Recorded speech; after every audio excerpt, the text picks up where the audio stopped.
അനുഗ്രഹീതരും നിരവധി വേദികളിൽ ഒരുമിച്ച് ശുശ്രൂഷിക്കാൻ അവസരം ലഭിച്ചിട്ടുള്ളവരുമായ ഗായക സംഘത്തിലെ സഹോദരങ്ങൾ, ഈ ശബ്ദ പരിധിക്കുള്ളിൽ വചനം കേൾക്കുന്ന ഇതര പ്രിയപ്പെട്ടവർ, കൂടാതെ ദൈവദാസന്മാർ പരിചിതർ ധാരാളം വേദിയിലും വേദിക്ക് അഭിമുഖമായിട്ടുമുണ്ട്.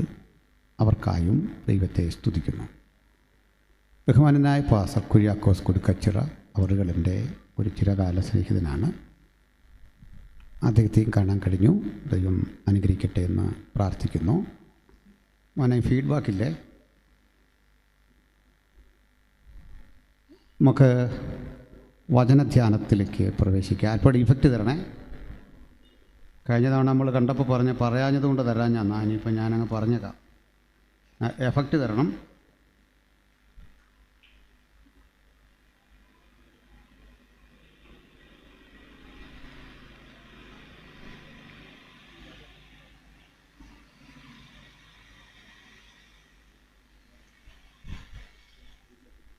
Praise the Lord. നമുക്ക് തിരുവചന ഭാഗം വായിച്ചുകൊണ്ട് വചന ധ്യാനത്തിലേക്ക് പ്രവേശിക്കാം. വിശുദ്ധ യോഹന്നാൻ്റെ സുവിശേഷം 20-ാം അധ്യായം 11 മുതൽ 16 വരെയുള്ള വേദഭാഗങ്ങളെ വായിക്കാം. വിശുദ്ധ യോഹന്നാൻ്റെ സുവിശേഷം 20-ൻ്റെ 11 മുതൽ 16 വരെ.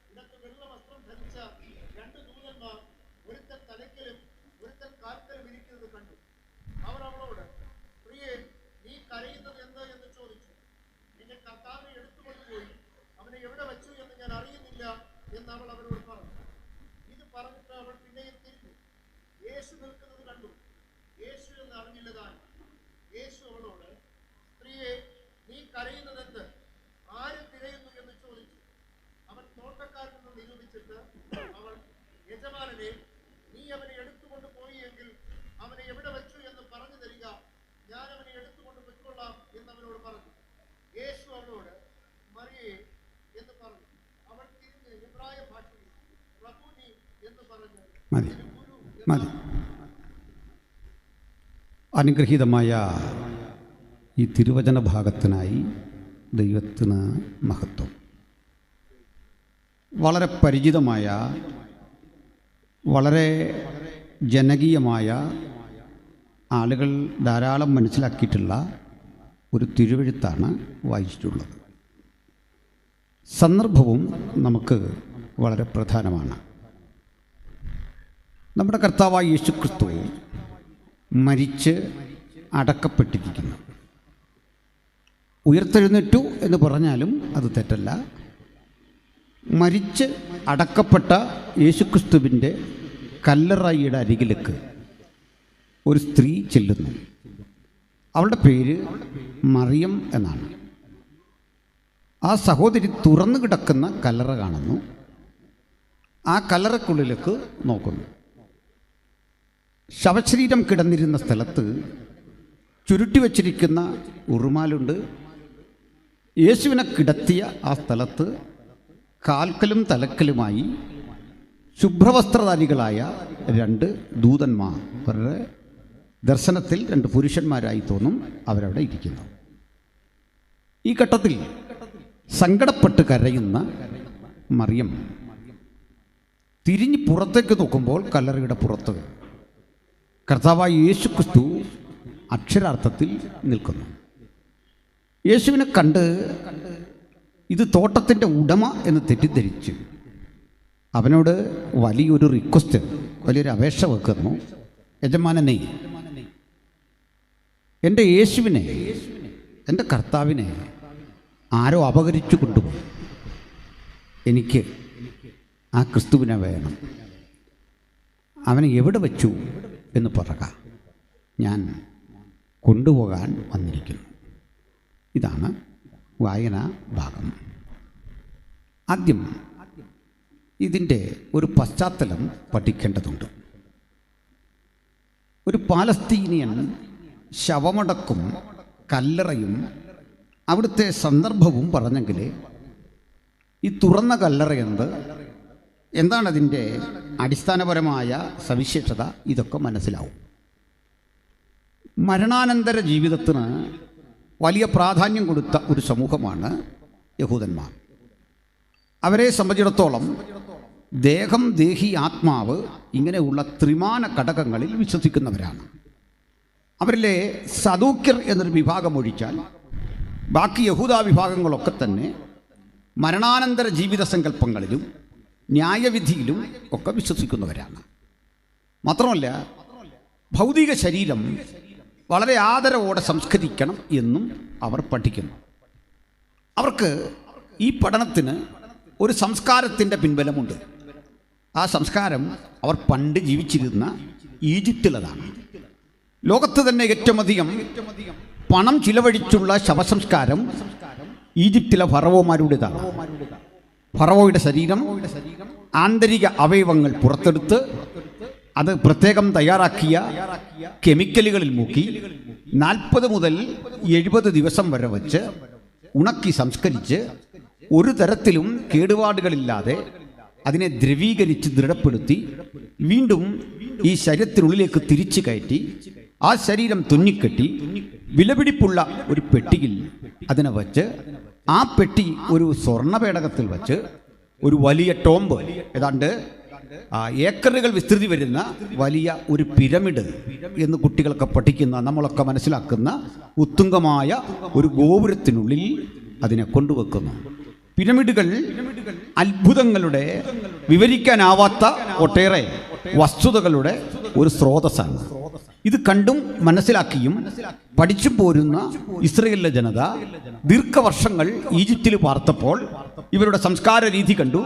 ആ സംസ്കാര രീതിക്ക് ചില പ്രത്യേകതയുണ്ട്. ഒരുവൻ ജീവിച്ചിരിക്കുമ്പോൾ ചെയ്യുന്നതിനേക്കാൾ അധികം ചിലവിട്ടാണ് അവരുടെ ശവസംസ്കാരം. ആ ശവസംസ്കാരത്തിൽ നിന്ന് അത്യാവശ്യം ഉൾക്കൊള്ളാവുന്ന ചില രീതികൾ അവർ പഠിച്ചു. അതിലൊന്ന്, ഈ ശവസംസ്കരിച്ച ശേഷം ഇടയ്ക്കിടയ്ക്ക് ഇവരിവിടെ വരികയും വന്നിട്ട് ഇടയ്ക്കിടയ്ക്ക് അവർ വരികയും ആ ശവശരീരം പുറത്തെടുക്കുകയും അതിനെ പല വിധത്തിൽ പെർഫ്യൂം ഒക്കെ അടിച്ച് കുറെ കൂടി വൃത്തിയാക്കി പുതുവസ്ത്രങ്ങളൊക്കെ ധരിപ്പിച്ച് പഴയ രൂപത്തിൽ അവിടെ വെക്കുക പതിവുണ്ട്. ഈ ശവശരീരം അസ്ഥികൂടമായി തീർന്നാലും ആ മനുഷ്യനെ സ്നേഹിച്ച ബന്ധുമിത്രാദികൾ, സുഹൃത്തുക്കളൊക്കെ ഒന്ന് ഇത് വിലപിടിപ്പുള്ള ഒന്നായി കണ്ട് ദുർഗന്ധമുള്ളവാക്കുന്ന എല്ലാ പരിസ്ഥിതികളെയും മാറ്റിക്കൊണ്ട് അതിനെ ആദരിക്കുന്ന ഒരു രീതി നിലനിന്നിരുന്നു. അതുകൊണ്ട് തന്നെ ഈ ശവ സംസ്കരിക്കാൻ അവർ തിരഞ്ഞെടുക്കുന്ന സ്ഥലം നമ്മളൊക്കെ സ്വീകരിക്കുന്ന രീതിയിൽ നിന്ന് വിഭിന്നമാണ്. അത് പെട്ടെന്ന് ദ്രവിക്കാൻ പാടില്ല, ചീഞ്ഞഴുകാൻ പാടില്ല, അവയ്ക്ക് നനവ് തട്ടാൻ പാടില്ല, പരിധി വിട്ട് അത് ഉണങ്ങാൻ പാടില്ല. അതുകൊണ്ട് അവർ ചുണ്ണാമ്പ് പോലെയുള്ള ചുണ്ണാമ്പ് പാറകളിൽ രൂപപ്പെട്ടിട്ടുള്ള ഗുഹകൾക്കകത്താണ് ശവം സംസ്കരിക്കുന്നത്. ആ ഗുഹകളെ രണ്ട് രീതിയിൽ അവർ പ്രയോജനപ്പെടുത്തും. വിശാലമായ ആ ഗുഹയ്ക്കുള്ളിൽ കടന്ന് അതിൻ്റെ ചുവരുകൾ തുളച്ച് അതിനുള്ളിൽ നമ്മൾ ഇന്ന് കാണുന്നത് പോലെ ഒരു സെല്ല് സജ്ജീകരിച്ചിട്ട് അവിടെ എടുത്ത് ബോഡി വെക്കുകയാണ്. അതിൽ വ്യത്യസ്തത എന്ന് പറയുന്നത്, നമ്മളൊക്കെ ഒരു സെല്ലിൽ കൊണ്ട് ഇങ്ങനെ നേരെയാണ് വെക്കുന്നതെങ്കിൽ ഇവർ നീളത്തിൽ അതിനുള്ളിൽ ഒരു പ്രത്യേക സംവിധാനം സജ്ജീകരിച്ച് ഈ ശരീരം വെക്കാൻ ആ ഭിത്തിയിൽ ഇങ്ങനെ സജ്ജീകരിക്കുകയാണ്. ചിലപ്പോൾ ചെയ്യുന്ന ഒരു കാര്യം, നിലത്ത് തന്നെ ഒരു ചെറിയ കുഴിയെടുത്തിട്ട് ഈ ഗുഹയ്ക്കുള്ളിൽ അവിടെയും ഇതിനെ സംസ്കരിക്കും. വ്യത്യാസം എത്ര ഉള്ളൂ, ഈ ശവശരീരം ഏറ്റവും വൃത്തിയായിരിക്കണം. വരുന്ന ആളുകൾക്ക് ഈ ഗുഹ തുറന്ന് ഇതിനകത്ത് കടന്നിരിക്കാനും ഒക്കെയുള്ള സംവിധാനം പാറയിൽ കൊത്തിവെച്ചിട്ടുണ്ട്. അവിടെ ഇരുന്നു കൊണ്ട് ഇതിനകത്ത് വച്ചിരിക്കുന്ന ശവശരീരത്തിൻ്റെ മുമ്പിൽ പുതിയ പുതിയ പെർഫ്യൂമുകൾ കൊണ്ട് അവിടെ വെക്കാനും മറ്റ് സുഗന്ധ ലേപനങ്ങൾ കൊണ്ടുവെക്കാനും വിലപിടിപ്പുള്ള വസ്തുക്കളൊക്കെ അവർ വെച്ചിട്ട് പോകും. ഇങ്ങനത്തെ ഒരു രീതിയാണ് ഇസ്രയേലിയരുടെ ശവമടക്ക് എന്ന് പറയുന്നത്. അതുകൊണ്ട് തന്നെ മാന്യമായ ഒരു ശവമടക്കിന് വേണ്ടി ആഗ്രഹിക്കുന്ന ആളുകൾ വർഷങ്ങൾക്ക് മുമ്പ് തന്നെ തങ്ങൾക്ക് വേണ്ടിയോ തങ്ങളുടെ മാതാപിതാക്കൾക്ക് വേണ്ടിയോ കുടുംബ കല്ലറ എന്ന രൂപേണ അവരുടെ വസ്തുവിനോട് ചേർന്ന് ഗുഹകളുണ്ടെങ്കിൽ അല്ലെങ്കിൽ മലകളുണ്ടെങ്കിൽ ആ ചുണ്ണാമ്പ് മലകൾ തുരന്ന് ഇങ്ങനെ ഒരു സജ്ജീകരണം ചെയ്യുക പതിവുണ്ട്. അങ്ങനെയാണ് അരിമത്തയിലെ സമ്പന്നനായ യോസേഫിൻ്റെ ഉടമസ്ഥതയിലുള്ള ഒരു തോട്ടം. ആ തോട്ടത്തിൽ ഒലിവ് മരങ്ങളുണ്ട്, മുന്തിരിയുണ്ട്, പല വൃക്ഷങ്ങളുണ്ട്. അതിനോട് ചേർന്ന് അദ്ദേഹം തനിക്കോ തൻ്റെ പ്രിയപ്പെട്ടവർക്കോ വേണ്ടി സജ്ജീകരിച്ച, ഇതുവരെ ആരെയും വച്ചിട്ടില്ലാത്ത ഒരു കല്ലറ. ഈ കല്ലറയിൽ നമ്മുടെ കർത്താവായ യേശു ക്രിസ്തുവിനെ സംസ്കരിക്കുന്നു. ഇതുവരെയുള്ള വസ്തുതയുടെ അടിസ്ഥാനം അവിടെയാണ്. ഞാൻ ഈ കല്ലറയിൽ സംസ്കരിക്കുന്നതിന് തൊട്ടു മുമ്പുള്ള ചില കാര്യങ്ങൾ കൂടി പറയേണ്ടതുണ്ട്. കാരണം ഈ 4-ാം സുവിശേഷത്തിൽ വളരെ അനുഭവ സമ്പന്നമായ ചിലത് കാണാൻ സാധിക്കുന്നുണ്ട്. അതെന്ത് എന്ന് ചോദിച്ചാൽ, യേശുവിൻ്റെ ജനനമൊന്നും പറയാൻ ഈ 4-ാം സുവിശേഷകൻ വലിയ താല്പര്യമെടുക്കുന്നില്ല എന്നല്ല, അത് പറയുന്നില്ല. യേശുവിൻ്റെ ജനനത്തെപ്പറ്റി, അന്ന് നടന്ന സംഭവങ്ങളെപ്പറ്റി, മറി അനുഭവിച്ച ത്യാഗത്തെപ്പറ്റി, യോസഫ് അനുഭവിച്ച ബുദ്ധിമുട്ടിനെ പറ്റി ഈ കാര്യമൊന്നും ഈ 4-ാം സുവിശേഷത്തിലില്ല. രണ്ടാമത്തെ കാര്യം, യേശുവിനെ 12 വയസ്സുള്ളൊരു ഘട്ടമുണ്ടല്ലോ, അതും ശ്രദ്ധേയമായൊരു സന്ദർഭമാണ്. കാരണം 12 വയസ്സുവരെ നാട്ടുകാർ യേശുവിനെ അങ്ങനെ ആ രീതിയിൽ കണ്ടിട്ടുള്ളൂ. പിന്നെ മാതാപിതാക്കൾക്ക് കീഴടങ്ങിയിരിക്കുന്ന ഒരു 18 കൊല്ലമാണുള്ളത്. ഈ കാലവും യോഹന്നാൻ ഒന്നും പറയുന്നില്ല. ചുരുക്കി പറഞ്ഞാൽ, യോഹന്നാൻ്റെ സുവിശേഷത്തിൽ ക്രിസ്തു രംഗപ്രവേശം ചെയ്യുന്നത് തന്നെ, നമ്മൾ കാണുന്നത് തന്നെ യോർദാനിലെ സ്നാനത്തോടു കൂടിയാണ്. പക്ഷേ യോഹന്നാൻ മറ്റൊരു കാര്യം ചെയ്യുന്നുണ്ട്. കർത്താവായ യേശു ക്രിസ്തുവിൻ്റെ പൂർവാസ്തിത്വം, അതായത് യേശു ജഡത്തിൽ ഒരു മനുഷ്യനായി വെളിപ്പെടുന്നതിൻ്റെ ഒക്കെ കാലങ്ങൾക്കപ്പുറത്ത് പിതാവിനോടുകൂടെ ആദിയിലുണ്ടായിരുന്നു എന്നുള്ള ആ പൂർവ്വ വസ്തുത ഒന്ന് പറഞ്ഞിട്ട്, അതിനെ നമുക്ക് പെട്ടെന്ന് പിടിതരാത്ത ഒരാശയത്തിൽ, മനസ്സിലാകാത്ത ആശയത്തിൽ, വചനം ദൈവമായിരുന്നു, വചനം ദൈവത്തോട് കൂടെയായിരുന്നു, വചനം ജഡമായിത്തീർന്നു, വചനം കൃപയും സത്യവും നിറഞ്ഞവനായി നമ്മുടെ ഇടയിൽ പാർത്തു. ഇങ്ങനെ വലിയ സങ്കീർണമായൊരു വിഷയത്തെ ലഘൂകരിച്ച് ഒടുവിൽ യോഹന്നാനെ കൊണ്ട് പറയിപ്പിക്കുകയാണ്, അവൻ നിങ്ങളുടെ ഇടയിൽ തന്നെ ഉണ്ട്. അപ്പോൾ യോഹന്നാന്റെ എഴുത്തിന്റെ ശൈലി പെട്ടെന്നർക്കും പിടിതരാത്ത ജീവിത സങ്കീർണതകളെ ലളിതവൽക്കരിച്ച് നമ്മുടെ ഇടയിലേക്ക് കൊണ്ടുതരിക. അതാണ് സുവിശേഷവും ഇതര മതങ്ങളും തമ്മിലുള്ള വ്യത്യാസം. എന്ന് വെച്ചാൽ, ദൈവത്തെക്കുറിച്ചുള്ള ചിന്തകൾ, മതചിന്തകൾ പലപ്പോഴും മനുഷ്യന് പ്രാപിക്കാൻ കഴിയാത്ത അകലങ്ങളിൽ എവിടെയോ നിൽക്കുന്ന ഒരു ദൈവത്തെപ്പറ്റി വ്രതമനുഷ്ഠിച്ച്, അനുഷ്ഠാനങ്ങളിലൂടെ നടന്ന്, കർമാദികളിൽ കൂടി സഞ്ചരിച്ച്, കർമ്മകാണ്ഡങ്ങളുടെ വ്യവഹാര മേഖലകളിലൂടെ നിങ്ങൾക്ക് ദൈവത്തെ കണ്ടെത്താൻ സാധിക്കുമെന്നുള്ള മോക്ഷ സിദ്ധാന്തങ്ങൾ മുമ്പോട്ട് വെക്കുമ്പോൾ, ബൈബിൾ അങ്ങനെയല്ല. ആദിയിൽ വചനമുണ്ടായിരുന്നു, വചനം ദൈവമായിരുന്നു, വചനം ദൈവത്തോട് കൂടെയായിരുന്നു. അപ്രാപ്യമായൊരു ലോകത്തേക്ക് യോഹന്നാൻ എന്ന മനുഷ്യന്റെ ദുർബലമായ വിരൽ ചൂണ്ടി ദൈവത്തെ വിദൂരതകൾ കാണിച്ചിട്ട്, നിങ്ങൾക്ക് ആ ദൈവത്തെ തേടി, മോക്ഷം തേടി അവിടേക്ക് പോകാൻ കർമ്മകാണ്ഡങ്ങളുടെ വഴി തിരയണമെന്നല്ല, മറിച്ച് നമ്മെ തേടി വരുന്ന ആ ദൈവത്തെ വിശദീകരിച്ചിട്ട് പറയുകയാണ്, അവിടുന്ന് കൃപയും സത്യവും നിറഞ്ഞവനായി നമ്മുടെ ഇടയിൽ പാർത്തു എന്നിട്ട് പറയുകയാണ്, ഇതാ ലോകത്തിന്റെ പാപത്തെ ചുമക്കുന്ന ദൈവത്തിന്റെ കുഞ്ഞാടെന്ന് പറഞ്ഞ് സ്വന്തം മുമ്പിൽ കൊണ്ട് പരിചയപ്പെടുത്തിയിട്ട് ഈ ക്രിസ്തുവിന്റെ മഹത്വം ഉദ്ഘോഷിക്കുന്ന മഹത്തരമായ സുവിശേഷ രചനയാണ് യോഹന്നാൻ നിർവഹിക്കുന്നത്. അപ്പോൾ യോഹന്നാന്റെ ശ്രദ്ധയ്ക്കൊരു പ്രത്യേകതയുണ്ട്. മറ്റാരും കാണാത്ത ചില കാഴ്ചകൾ യോഹന്നാൻ കാണുന്നുണ്ട്. മറ്റു 3 സുവിശേഷകരുടെയും കണ്ണിന് മറഞ്ഞിരിക്കുന്ന നിഗൂഢ സത്യങ്ങൾ യോഹന്നാൻ കാണുന്നത് ബാഹ്യ കണ്ണുകൾ കൊണ്ടല്ല, ആന്തരിക കണ്ണുകൾ കൊണ്ടാണ്. അല്ലേ യോഹന്നാൻ മത്തായിക്കും മാർക്കോസിനും ലൂക്കോസിനും കഴിയാത്ത ഒരു മേഖലയിലേക്ക് അങ്ങനെ ഈ കണ്ണുകൾ കൊണ്ട് കടന്നുപോയി.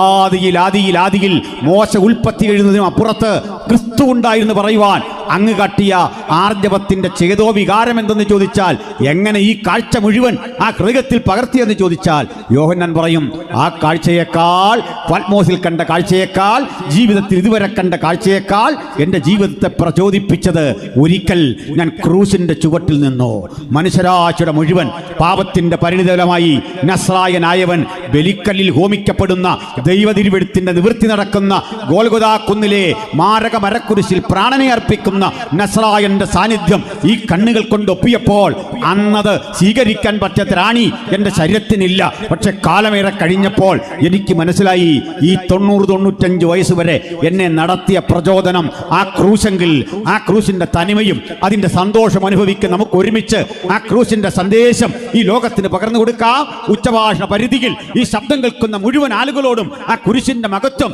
ഇങ്ങനെ പ്രസ്താവിക്കാം: മറ്റൊരുവരിലും രക്ഷയില്ല. നാം രക്ഷിക്കപ്പെടുവാൻ ആകാശത്തിന് കീഴിൽ മനുഷ്യരുടെ ഇടയിൽ നൽകപ്പെട്ട വേറെ ഒരു നാമവുമില്ല. കഴിഞ്ഞ 35 വർഷങ്ങൾ ഞങ്ങൾ ഈ ദേശത്തോട് ഘോഷിച്ച ആ സുവിശേഷം നിരന്തരം കേട്ടുകൊണ്ടിരിക്കുന്ന ഈ ഗ്രാമം വീണ്ടും ഒരിക്കൽ കൂടി ഹൃദയം തുറക്കുമെങ്കിൽ ഒരു കാര്യം ഉറപ്പാണ്: മറഞ്ഞിരിക്കുന്ന ജീവിതത്തിന്റെ മാർമിക രഹസ്യങ്ങളെ ചൂണ്ടിക്കാണിച്ച് ഒരു പുതുമനുഷ്യനാക്കി നിങ്ങളെ തീർക്കാൻ കഴിയുന്ന അജയ്യതയുടെ പേരാണ് സുവിശേഷം. പരിവർത്തനത്തിന്റെ പേരാണ് സുവിശേഷം. മാരക രോഗങ്ങളുടെ ചികിത്സയുടെ പേരാണ് സുവിശേഷം. ജീവിത തകർച്ചയിൽ നിന്ന് കരിപ്പിടിപ്പിച്ച് ഉത്സാഹഭരിതരാക്കി പ്രചോദിപ്പിച്ചയക്കുന്ന ദൈവശക്തിയുടെ പേരാണ് സുവിശേഷം. സുവിശേഷന്റെ വചനം നശിച്ചു പോകുന്നവർക്ക് ഭോഷത്വം, രക്ഷിക്കപ്പെടുന്ന നമുക്കത് ദൈവശക്തി. ആ ദൈവശക്തിയിൽ അധിഷ്ഠിതമായ ഒരു പുതുജീവിതത്തെ നയിക്കാൻ തമ്പുരാൻ നമുക്ക് എല്ലാവർക്കും കൃപ നൽകട്ടെ. വളരെ ഏകാഗ്രതയോടെ നമുക്ക് തുടർന്ന് ഈ വചനത്തിന്റെ വഴിയിലൂടെ ഒന്ന് സഞ്ചരിക്കാം. ഹല്ലേലൂയ. അപ്പോൾ ഇവിടെ ഈ സ്ഥലത്തേക്ക് ഒരു സഹോദരി വരിക ക്രൂശിൻ്റെ ചുവട്ടിൽ. എന്നെ ഇവിടെ ആകർഷിച്ച ഒരു ഘടകം, ആളുകൾക്ക് ഇത്തരം സ്ഥലങ്ങളിൽ പോകാൻ താല്പര്യം കുറവാണ്. അതിൻ്റെ കാരണം ഈ ക്രൂശ് പ്രഥമ ദൃഷ്ടിയ നമുക്ക് അത്ര വലിയ പ്രചോദനം തരില്ല പലർക്കും. ക്രൂശിൻ്റെ ചുവട് അനുതാപത്തിൻ്റെ സ്ഥലമാണ്. ക്രൂശിൻ്റെ ചുവട് നിരാലംബർ മാത്രം വന്നു നിൽക്കുന്നുണ്ടാവാം, ഒന്നും ചെയ്യാനില്ലാത്തവരുടെ സ്ഥലമാണ്. അരുതേ എന്ന് പോലും അക്രമികളുടെ മൊഴിയാൻ ത്രാണിയില്ലാത്തവരുടെ സ്ഥലമാണ്. വീണ്ടും ഒരു പ്രശ്നമുണ്ട്. നിങ്ങൾ ഈ ക്രൂശിക്കപ്പെടുന്നവൻ്റെ പക്ഷം ചേർന്നു എന്ന് കണ്ടാൽ ഒരു പ്രശ്നമുണ്ട്. ഇന്റലിജൻസ് നിങ്ങളെ വാച്ച് ചെയ്യും. കാരണം ഇതൊരു ക്രിമിനൽ കുറ്റം ചുമത്തി റോമൊരുവനെ ക്രൂശിക്കുക. ഒപ്പമുള്ളവരെ കുറിച്ചൊക്കെയുള്ള ഡീറ്റെയിൽ ഇതിനകം ഭരണകൂടം എടുത്തിട്ടുണ്ട്. അതുകൊണ്ടാണ് പത്രോസ് ഭയന്നിരിക്കുന്നത്. അതുകൊണ്ടാണ് മത്തായി വരാത്തത്. അതുകൊണ്ടാണ് അന്തർഗ സ്ഥലത്തില്ലാത്തത്. പ്രാണനെക്കുറിച്ചുള്ള ആകാംക്ഷയുണ്ട്. സ്വയം രക്ഷിക്കാനുള്ള അവരുടെ അവകാശമുണ്ട്. മത്തായി മാറി നിന്നതോ, പത്രോസ് വരാതിരുന്നതോ, അന്തർഗ സ്ഥലത്തില്ലാത്തതോ എന്നെ സംബന്ധിച്ചിടത്തോളം ഒരു പരാതിയല്ല. കാരണം അവർക്ക് കൊടും ക്രിമിനലായി ചാപ്പ കുത്തപ്പെട്ട യേശുവിൻ്റെ ഒപ്പം നിന്നാൽ ഉണ്ടാകാവുന്ന ഭവിഷ്യത്തിനെ പറ്റിയുള്ള ചിലതരം അറിവുകൾ അവരെ മാറ്റി നിർത്തി.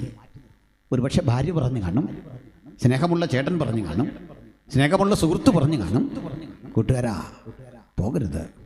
കാരണം ഇന്നു മുതൽ യേശുവില്ല. ക്രൂശിക്കാൻ കൊണ്ടുപോവാ. ക്രൂശിക്കാൻ കൊണ്ടുപോകുമ്പോൾ ഇന്നലെ വരെ കണ്ട നിങ്ങളെ രക്ഷിച്ച, അപ്പം തന്ന, കെയർ ചെയ്ത, ജീവിത വ്യഥകളിൽ ഒപ്പം നിന്ന ആ വ്യക്തിയില്ല.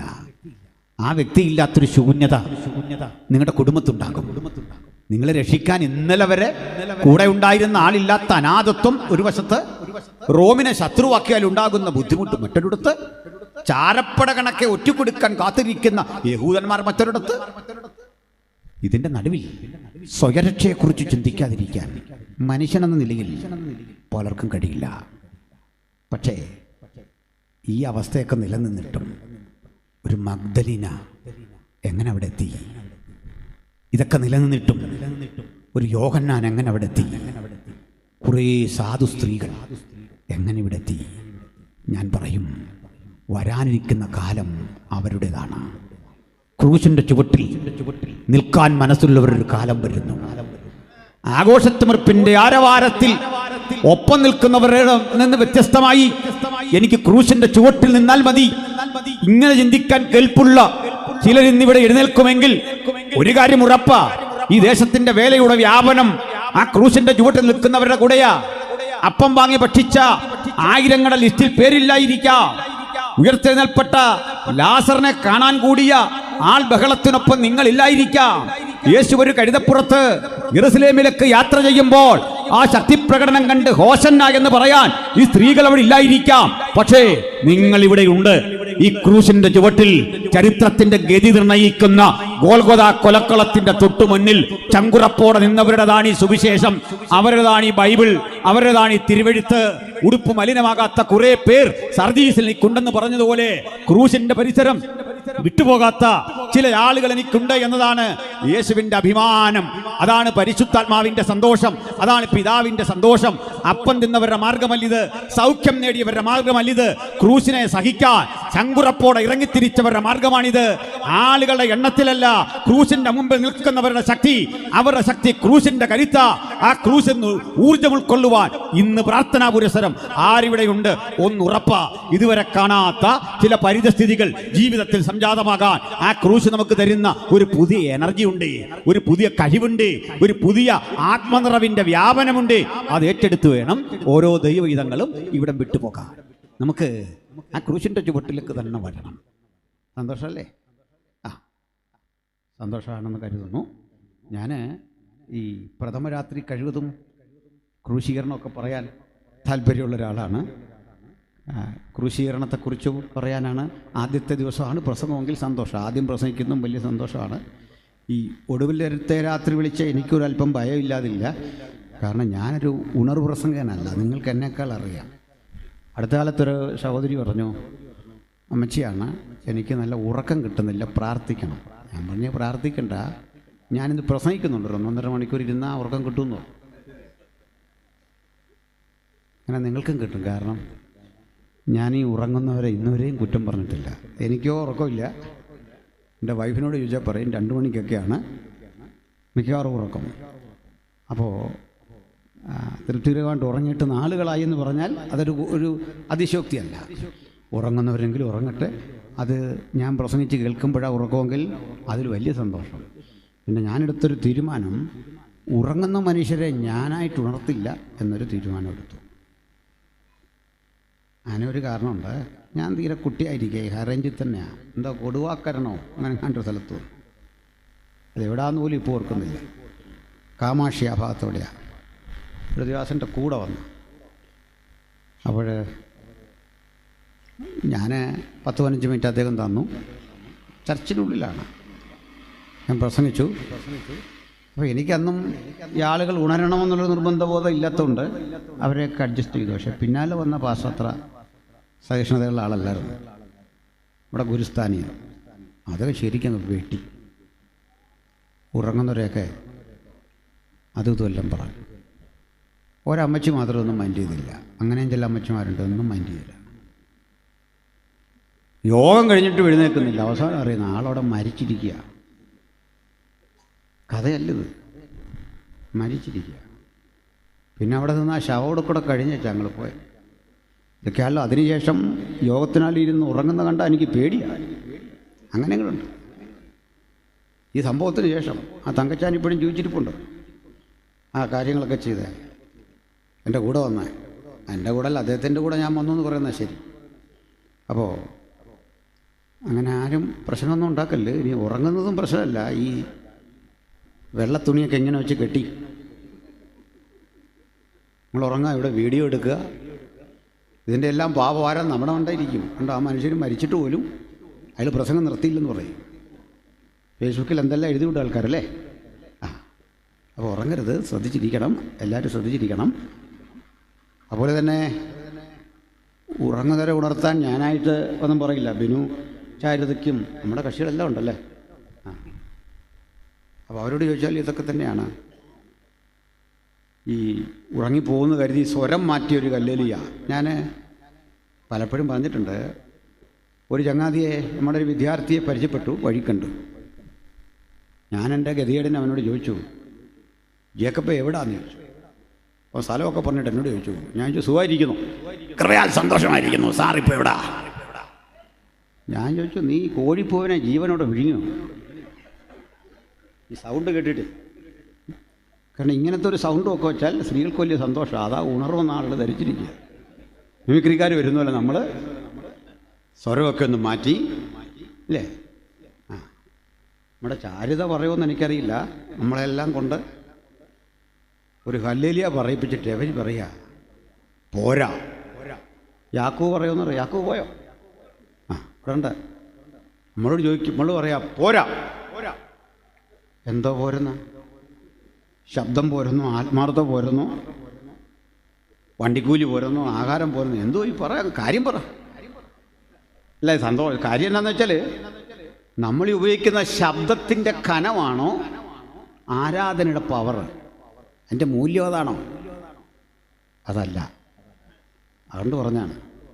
അപ്പോൾ നമുക്ക് ഇത്തരം ചില കൃത്രിമത്വങ്ങളെ ഒക്കെ ഒന്ന് അതിജീവിച്ച് മാറണം. ശരിയല്ലേ?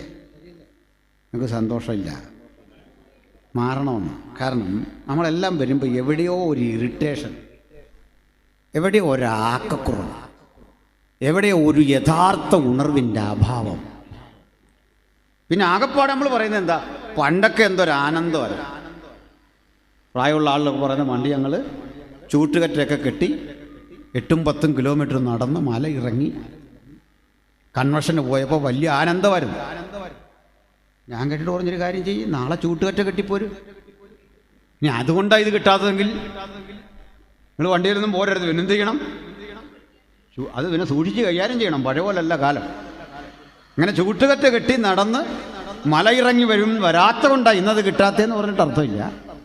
ഒറ്റക്കാര്യമുള്ളൂ, നമുക്കെന്തോ ഗുരുതരമായി ചിലത് ഭവിച്ചിട്ടുണ്ട്. അതാരും സമ്മതിക്കില്ലേ? പ്രസംഗിക്കുന്ന എനിക്കും കേൾക്കുന്ന നിങ്ങൾക്കും മൊത്തത്തിൽ നമുക്ക് എന്തോ സംഭവിച്ചിരിക്കുന്നു. അത് സ്വയം മാറാൻ എത്ര പേരിന്ന് പ്രാർത്ഥിക്കും? ആ സമർപ്പണത്തിലേക്കൊന്ന് വരാം. അത്തരമൊരു ചികിത്സയില്ലാതെ തൊലിപ്പുറത്തെ ചികിത്സ കൊണ്ട് പ്രശ്നപരിഹാരം വരുത്താൻ ശ്രമിക്കുമ്പോഴൊക്കെ നാം ഉദ്ദേശിക്കുന്ന ഉണർവ് കിട്ടില്ല. അതുകൊണ്ട് ഉണർവ് ചിലതൊക്കെ ചെയ്യാനുള്ളൊരു സന്നദ്ധതയാണ്, ചിലത് നിർവഹിക്കാനുള്ള ഒരു താല്പര്യമാണ്. അത് അകത്ത് സംഭവിക്കുന്ന പോലെ പുറത്ത് സംഭവിക്കണം. യേശുവിൻ്റെ പ്രസംഗം കേട്ട്, അവിടുത്തെ പഠിപ്പിക്കൽ കേട്ട് 70 ശിഷ്യന്മാർ മുമ്പോട്ട് വന്നു. ആ 70 ശിഷ്യന്മാരിൽ നിന്ന് യേശു 12 പേരെ തിരഞ്ഞെടുത്തു. ആ 12 പേരിൽ നിന്ന് ഒരു 3 പേരെ തിരഞ്ഞെടുത്തു. ഇത്രയും ആളുകൾ നിരന്തരം ഈ ക്ലാസ് കേൾക്കുന്നു, അത്ഭുതങ്ങൾക്ക് അടയാളങ്ങൾക്ക് സാക്ഷ്യം വഹിക്കുന്നു, ആവേശകരമായി യേശുവിനൊപ്പം കൂടുന്നു. പക്ഷേ ക്രൂശിക്കപ്പെടുന്ന സമയത്ത് ഈ ആളുകൾ ആരെയും കാണുന്നില്ല. അവിടെ ഒന്നും അങ്ങനെ ചെന്നിടപെടാത്ത കുറേ സ്ത്രീകൾ. ആ കൂടെയുള്ള യോഹന്നാനുണ്ട്, അത് മാറ്റി നിർത്താം. എഴുത്തുകാരനെ ഞാൻ അങ്ങനെയാ കാണുന്നത്. കുറേ സ്ത്രീകൾ, അവരാണ് ക്രൂശിൻ്റെ ചുവട്ടിലുള്ളത്. അവരിങ്ങനെ കണ്ടു നിൽക്കുക രംഗം. ഞാൻ പറയും, അഭൂതപൂർവമായ ആ കാഴ്ച അവർ ഹൃദയത്തിൽ ഒപ്പിയെടുത്തു. കാരണം നമ്മൾ ഈ പ്രതീക്ഷിച്ചൊരു കാഴ്ചയല്ലത്. ചിത്രത്തിൽ വരച്ചു വച്ച ഒരു ക്രിസ്തുവുമല്ല അവിടെ കണ്ട ക്രിസ്തു ഞാനും നിങ്ങളും മനസ്സിലാക്കുന്ന വിധത്തിലല്ല, ഞാനും നിങ്ങളും പഠിച്ച രീതിയിലല്ല. മോനെ ആയാസപ്പെട്ട് പറയേണ്ടി വരുന്നു, അതൊന്ന് ശരിയാക്ക്. ഞാനും നിങ്ങളും ഗ്രഹിക്കുന്ന വിധത്തിലല്ല, നമ്മൾ മനസ്സിലാക്കുന്ന വിധത്തിലല്ല. പ്രിയപ്പെട്ടവരെ, ഇവിടെ അസ്വതാപരമായി മനസ്സിലാക്കാൻ പറ്റുന്നൊരു കാര്യം, നമ്മൾ ഗ്രഹിച്ചതിൽ നിന്ന് വിഭിന്നമായൊരു കാഴ്ച അവർ ക്രൂശിൽ കണ്ടു. ചിത്രത്തിലല്ല, സഹതാപം ജനിപ്പിക്കുന്ന രൂപമുള്ള ഭാവമുള്ള ഒരു ക്രിസ്തുവാണ്. ആരും കണ്ടാൽ കണ്ണീരൊഴുക്കാൻ പാകത്തിന് സഹതപിക്കാൻ തോന്നുന്ന ഒരു ക്രിസ്തുവാണ്. അതുകൊണ്ടാണ് പിൽക്കാലത്ത് ക്രിസ്ത്യാനിറ്റി വാണിജ്യവൽക്കരിച്ച് ഒരു മതമാക്കി തീർത്തപ്പോഴും ഈ സഹതാപം തോന്നുന്ന ക്രിസ്തുവിൻ്റെ രൂപങ്ങൾ കാണിക്ക വഞ്ചി വെച്ച ശേഷം ഒപ്പം വെച്ചത് ആളുകൾ പണം കൊടുക്കുന്നത് എങ്ങനെ അല്ലേ? ഇന്നുവരെ ഈ കാണിക്ക വഞ്ചി വൻ തുകയൊന്നും മനുഷ്യരിട്ടതായിട്ട് അറിയില്ല. അതുകൊണ്ടാണ് ഇപ്പോൾ ഈ കാണിക്ക വഞ്ചി മോഷ്ടിക്കാത്തതിൻ്റെ കാരണം എന്താ? അവന് മെനക്കേടായി പണിക്ക് പോയാൽ. കള്ളൻ പോലും അതങ്ങ് വിട്ടു. കാരണം കാക്കാശിന് കൊള്ളാത്ത നാണയം അതിനകത്ത് കൊണ്ട് തട്ടും, അതങ്ങ് വിട്ടു. കാരണം സഹതാപം തോന്നിയിട്ട് കൊടുക്കുന്ന തുകയത്. അത്രേ ഉള്ളൂ. ആട്ടെ, യഥാർത്ഥ ക്രിസ്തുവിന് ഈ സഹതാപം വേണോ? വേണ്ട. ഞാൻ ആ ചെയ്തവരോടൊന്നും വഴക്കുറയല്ല. പക്ഷെ പ്രപഞ്ചനാഥനെ പെരുവഴിയിൽ പിരിവിനിരുത്തരുത്, അത് നിർബന്ധമാണ്. എന്ത് ബുദ്ധിമുട്ടും തീർത്തു തരുന്നവനെ. കഴിഞ്ഞിടയ്ക്ക് കുട്ടികളൊരു ട്രോള്, ഒരു പിക്കപ്പിൽ ഒരു ക്രിസ്തുവിൻ്റെ ക്രൂശിത രൂപം ഇങ്ങനെ കൊണ്ടുപോവാ. ആ ക്രൂശിത രൂപം എവിടെ വെക്കാൻ കൊണ്ടുപോവാ. അത് 2-3 ഭായിമാർ കയർ വെച്ച് കെട്ടി താഴെ വീഴാതെ ഇങ്ങനെ താങ്ങിയേക്കുക. താഴത്തെ ക്യാപ്ഷനാണ്, ലോകത്തെ മുഴുവൻ രക്ഷിക്കുന്ന ആളാണ്, പക്ഷെ പുള്ളിയെ അവിടെ സുരക്ഷിതമായിട്ട് കൊണ്ടുപോകാൻ ഭായിമാർ വേണോ? അവർ പണിമുടക്കിയാൽ ഇതങ്ങ് ചെല്ലില്ല. ഒരു ഗതികേട് കണ്ടില്ലേ? ഞാൻ ആരെയും വിമർശിച്ചതല്ല, ഒരു വസ്തുത പറഞ്ഞതാ. യഥാർത്ഥത്തിൽ ക്രൂശിതനായി കിടക്കുന്ന ക്രിസ്തുവിന്റെ രൂപമില്ലേ, ആ രൂപം ലിയനാർഡോ ഡാവിഞ്ചിയുടെ ക്യാൻവാസിന് വഴങ്ങില്ല. ആ രൂപം പിക്കാസോയുടെ ആ മഷിപ്പാത്രത്തിന് വഴങ്ങില്ല. ആ രൂപം മൈക്കലാഞ്ചലോയ്ക്ക് പിടികിട്ടില്ല. കാരണം വചനം പറയുന്നു, അവൻ ദൈവകൃപയാൽ എല്ലാവർക്കും വേണ്ടി മരണം ആസ്വദിച്ച ക്രിസ്തു. ജീവിതത്തിൽ ആദ്യമാണ് മരണം ആസ്വദിക്കുന്ന ഒരുവനെ കാലം കണ്ടത്. മരണം ആസ്വദിച്ച് തീർക്കുക. അതിന്റെ കാരണം ഇഞ്ചിഞ്ചായി തന്നെ കൊലപ്പെടുത്താൻ അടുത്തു വരുന്ന അതിശക്തമായ ഏറ്റുമുട്ടലുകളെ, അതിശക്തമായ മാരകമായ ആക്രമണങ്ങളെ സ്വന്തം ശരീരത്തിൽ ഏറ്റുവാങ്ങുമ്പോഴും ധൈര്യം നഷ്ടപ്പെടാതെ, അടിപതറാതെ നിവരെ നിന്നുകൊണ്ട് ധന്യനായവൻ ആ മരണമിങ്ങനെ ഏറ്റെടുത്ത് പിതാവിൻ്റെ സന്നിധിയിൽ തൻ്റെ ആത്മാവിനെ ഭരമേൽപ്പിക്കുന്ന ഒരസുലഭ നിമിഷം ഇത് സ്ത്രീകൾ കണ്ടു. അരിമത്തിലെ യോസേഫും നിക്കോദിമോസും വന്ന് ഈ ശവശരീരം ഏറ്റുവാങ്ങി. പീലാത്തോസ് ശവശരീരം കൊടുത്തു. ആ ശവശരീരം കൊണ്ട് ആരെയും വെച്ചിട്ടില്ലാത്ത കല്ലറയിൽ വെച്ചു. ആ കല്ലറയിൽ 3 ദിവസം ആ ശവശരീരം ഇരിക്കുന്നു. 3-ാം ദിവസത്തിന്റെ പ്രഭാതത്തിൽ, അതിപ്രഭാതത്തിൽ ഇരുട്ടുള്ളപ്പോൾ മറിയ കല്ലറയ്ക്കൽ ചെല്ലുന്നു. ആ കല്ലറ തുറന്നു കിടക്കുന്ന കാഴ്ച കാണുന്നു. ഈ കല്ലറ തുറന്നു കിടക്കുന്ന കാഴ്ച കണ്ടപ്പോൾ അവിടെ ഉള്ളിലൂടെ ഒരു വ്യതയുടെ ഇരമ്പൽ കടന്നു പോകുന്നു. കാരണം ഇനി അവശേഷിക്കുന്ന ഒരു കാര്യം, ഏറ്റവും വിശേഷപ്പെട്ട 100 മകിലും കൊണ്ടുള്ള കൂട്ട് തന്റെ പക്കലുണ്ട്. ഈ കൂട്ടൊക്കെ പൂശിയാണ് യേശുവിനെ ഈ അരിമത്തിലെ യോസേഫ് വെച്ചതെങ്കിലും താൻ ശേഖരിച്ചു വെച്ച വിലപിടിപ്പുള്ള ഈ സുഗന്ധ ലേപനങ്ങളുണ്ട്. ഈജിപ്തിലെ ഫറവോമാർക്ക് അതിവിശേഷ വസ്തുവായി കൊടുക്കുന്ന ആ സുഗന്ധലേപനം അവൾ കരുതി വെച്ചിരുന്നു യേശുവിന് കൊടുക്കാൻ. തൻ്റെ ജീവിതത്തിൽ ഈ വലിയ ശുശ്രൂഷ ചെയ്യാൻ അടുത്തു വരുമ്പോൾ ശുശ്രൂഷിക്കപ്പെടേണ്ട യേശു അവിടെ ഇല്ല. ആ കാഴ്ച അവളെ നടുക്കുന്നു. ആ ഒറ്റപ്പെടൽ അവളിൽ ദുഃഖമുളവാക്കുന്നു. അകത്ത് 2 മനുഷ്യരെ കാണുന്നു. ഒരു കാര്യം ഓർക്കുക, ഇതൊരു സ്ത്രീയല്ലേ. ഈ സ്ത്രീ എങ്ങനെയാണ് അതിപ്രഭാതത്തിൽ ഇരുട്ടുള്ളപ്പോൾ അവിടെ വന്നത്? ഏത് ധൈര്യമാണ് അവരെ ആ ഒറ്റയ്ക്ക് വരാൻ പ്രേരിപ്പിച്ചത്? ആ കല്ലറയ്ക്കുള്ളിൽ അവർ കാണുന്നത് 2 പുരുഷന്മാരെയല്ലേ? അസമയത്ത് 2 പുരുഷന്മാർ അവിടെ നിൽക്കുന്നത് കണ്ടിട്ടും ആ സ്ത്രീക്ക് ഭയം വരാഞ്ഞതിൻ്റെ പിന്നിലെ കാരണം എന്തെന്നറിയണ്ടേ? ഇതൊരു 2ാം ജന്മമാണ്. നാളുകൾക്കപ്പുറത്തെ കല്ലെറിയാൻ ചിലര് ഒരുമിച്ച് തടുത്തുകൂട്ടിയ കല്ലുകൾക്കിടയിൽ നിന്ന് എനിക്ക് പ്രാണനെ തിരിച്ചു തന്ന്, വീണ്ടെടുപ്പ് തിരിച്ചു തന്ന്, എൻ്റെ മേൽ ഒരു സുരക്ഷിതത്വത്തിൻ്റെ മുദ്ര വെച്ച് അയച്ചവനെ കാണാൻ ഞാനിവിടെ വന്നതെങ്കിൽ എന്നെ തകർക്കാൻ ആ മുദ്ര ഭേദിച്ച് ഒരുവനും സാധിക്കില്ല എന്ന ഉറപ്പിൻ്റെ രക്ഷകർത്തൃത്വം അവനെനിക്ക് പകർന്നു തന്നിട്ടുണ്ട്. ഈ വാഗ്ദത്തമുള്ള ദൈവമക്കളെ ഓർത്ത് ഞാൻ ദൈവത്തെ സ്തുതിക്കുന്നു. ഒരണുക്കൾക്കും തൊടാനാവാതെ, ഒരു ശത്രുവിനും തൊടാനാവാതെ, ഒരു ഭീകരനും തൊടാനാവാതെ എനിക്ക് മീതെ വെച്ചിട്ടുള്ള ആ മുദ്രയുടെ ബലത്തില ഞാൻ ഈ പ്രഭാതത്തിൽ ഈ കല്ലറയ്ക്ക് മുമ്പിലേക്ക് എത്തിച്ചേരുന്നത്. ഒന്നിനെയും ഭയമില്ലാതെ, പിശാചുക്കളെ ഭയമില്ലാതെ, പ്രേത കുടീരങ്ങളെ ഭയമില്ലാതെ, ചുറ്റും കേൾക്കുന്ന ശബ്ദങ്ങളെ ഭയമില്ലാതെ ഈ സ്ത്രീ ഒറ്റക്കൊറ്റയ്ക്ക് നടന്നു വരുമ്പോൾ നമുക്ക് ചോദിക്കാം, നീ എങ്ങനെ ഇവിടെ വരെ എത്തി? അവൾ പറയും, ഞാൻ കുറ്റാക്കുറ്റിരുട്ടത്ത് എൻ്റെ യാത്ര ആരംഭിച്ചതാ. കടവാതിലുകളുടെ ചിറകടി ശബ്ദം ഞാൻ കേൾക്കുന്നുണ്ട്. ഈ ശ്മശാന ഭൂമിയിൽ പിന്നെയും തൂക്കിയിട്ടിരിക്കുന്ന നിരവധി ക്രൂശിതന്മാരുടെ ശവശരീരം ചീഞ്ഞഴുകിയ അതിൻ്റെ നടുവിലൂടെ വരുമ്പോഴും എനിക്ക് ഭയമില്ലാത്തതിൻ്റെ കാരണം 2 തികഞ്ഞ സ്നേഹം ഭയത്തെ പുറത്താക്കുന്നു. യേശുവിനോടുള്ള തികവാർന്ന സ്നേഹം എൻ്റെ ഭയത്തെ മാറ്റിക്കളഞ്ഞു.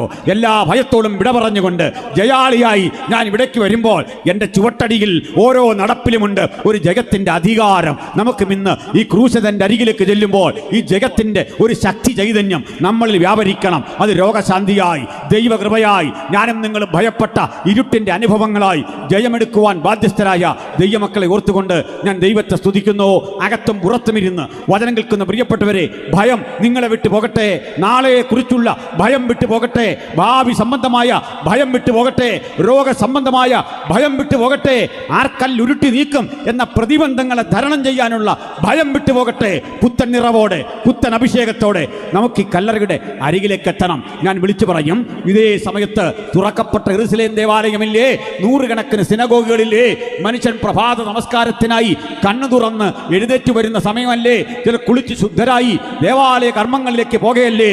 അവിടെയൊന്നും കാണാത്ത ദിവ്യപ്രഭയുടെ വെളിച്ചം നിങ്ങൾക്ക് കാണാൻ കഴിയുന്ന ഇടം ഈ കല്ലറയുടെ മുമ്പിലെങ്കിൽ യെരൂശലേം ദേവാലയത്തെക്കാൾ ഞങ്ങൾ വിലമതിക്കുന്നു ക്രൂശിതനെ സംസ്കരിച്ച ഈ ഇടമെങ്കിൽ എവിടെയും കിട്ടാത്ത ദിവ്യ വെളിപ്പാടിന്റെ ഈ സമാഗമന കൂടാരം ഇന്ന് രാത്രി നമ്മുടെ മധ്യത്തിലുണ്ട്.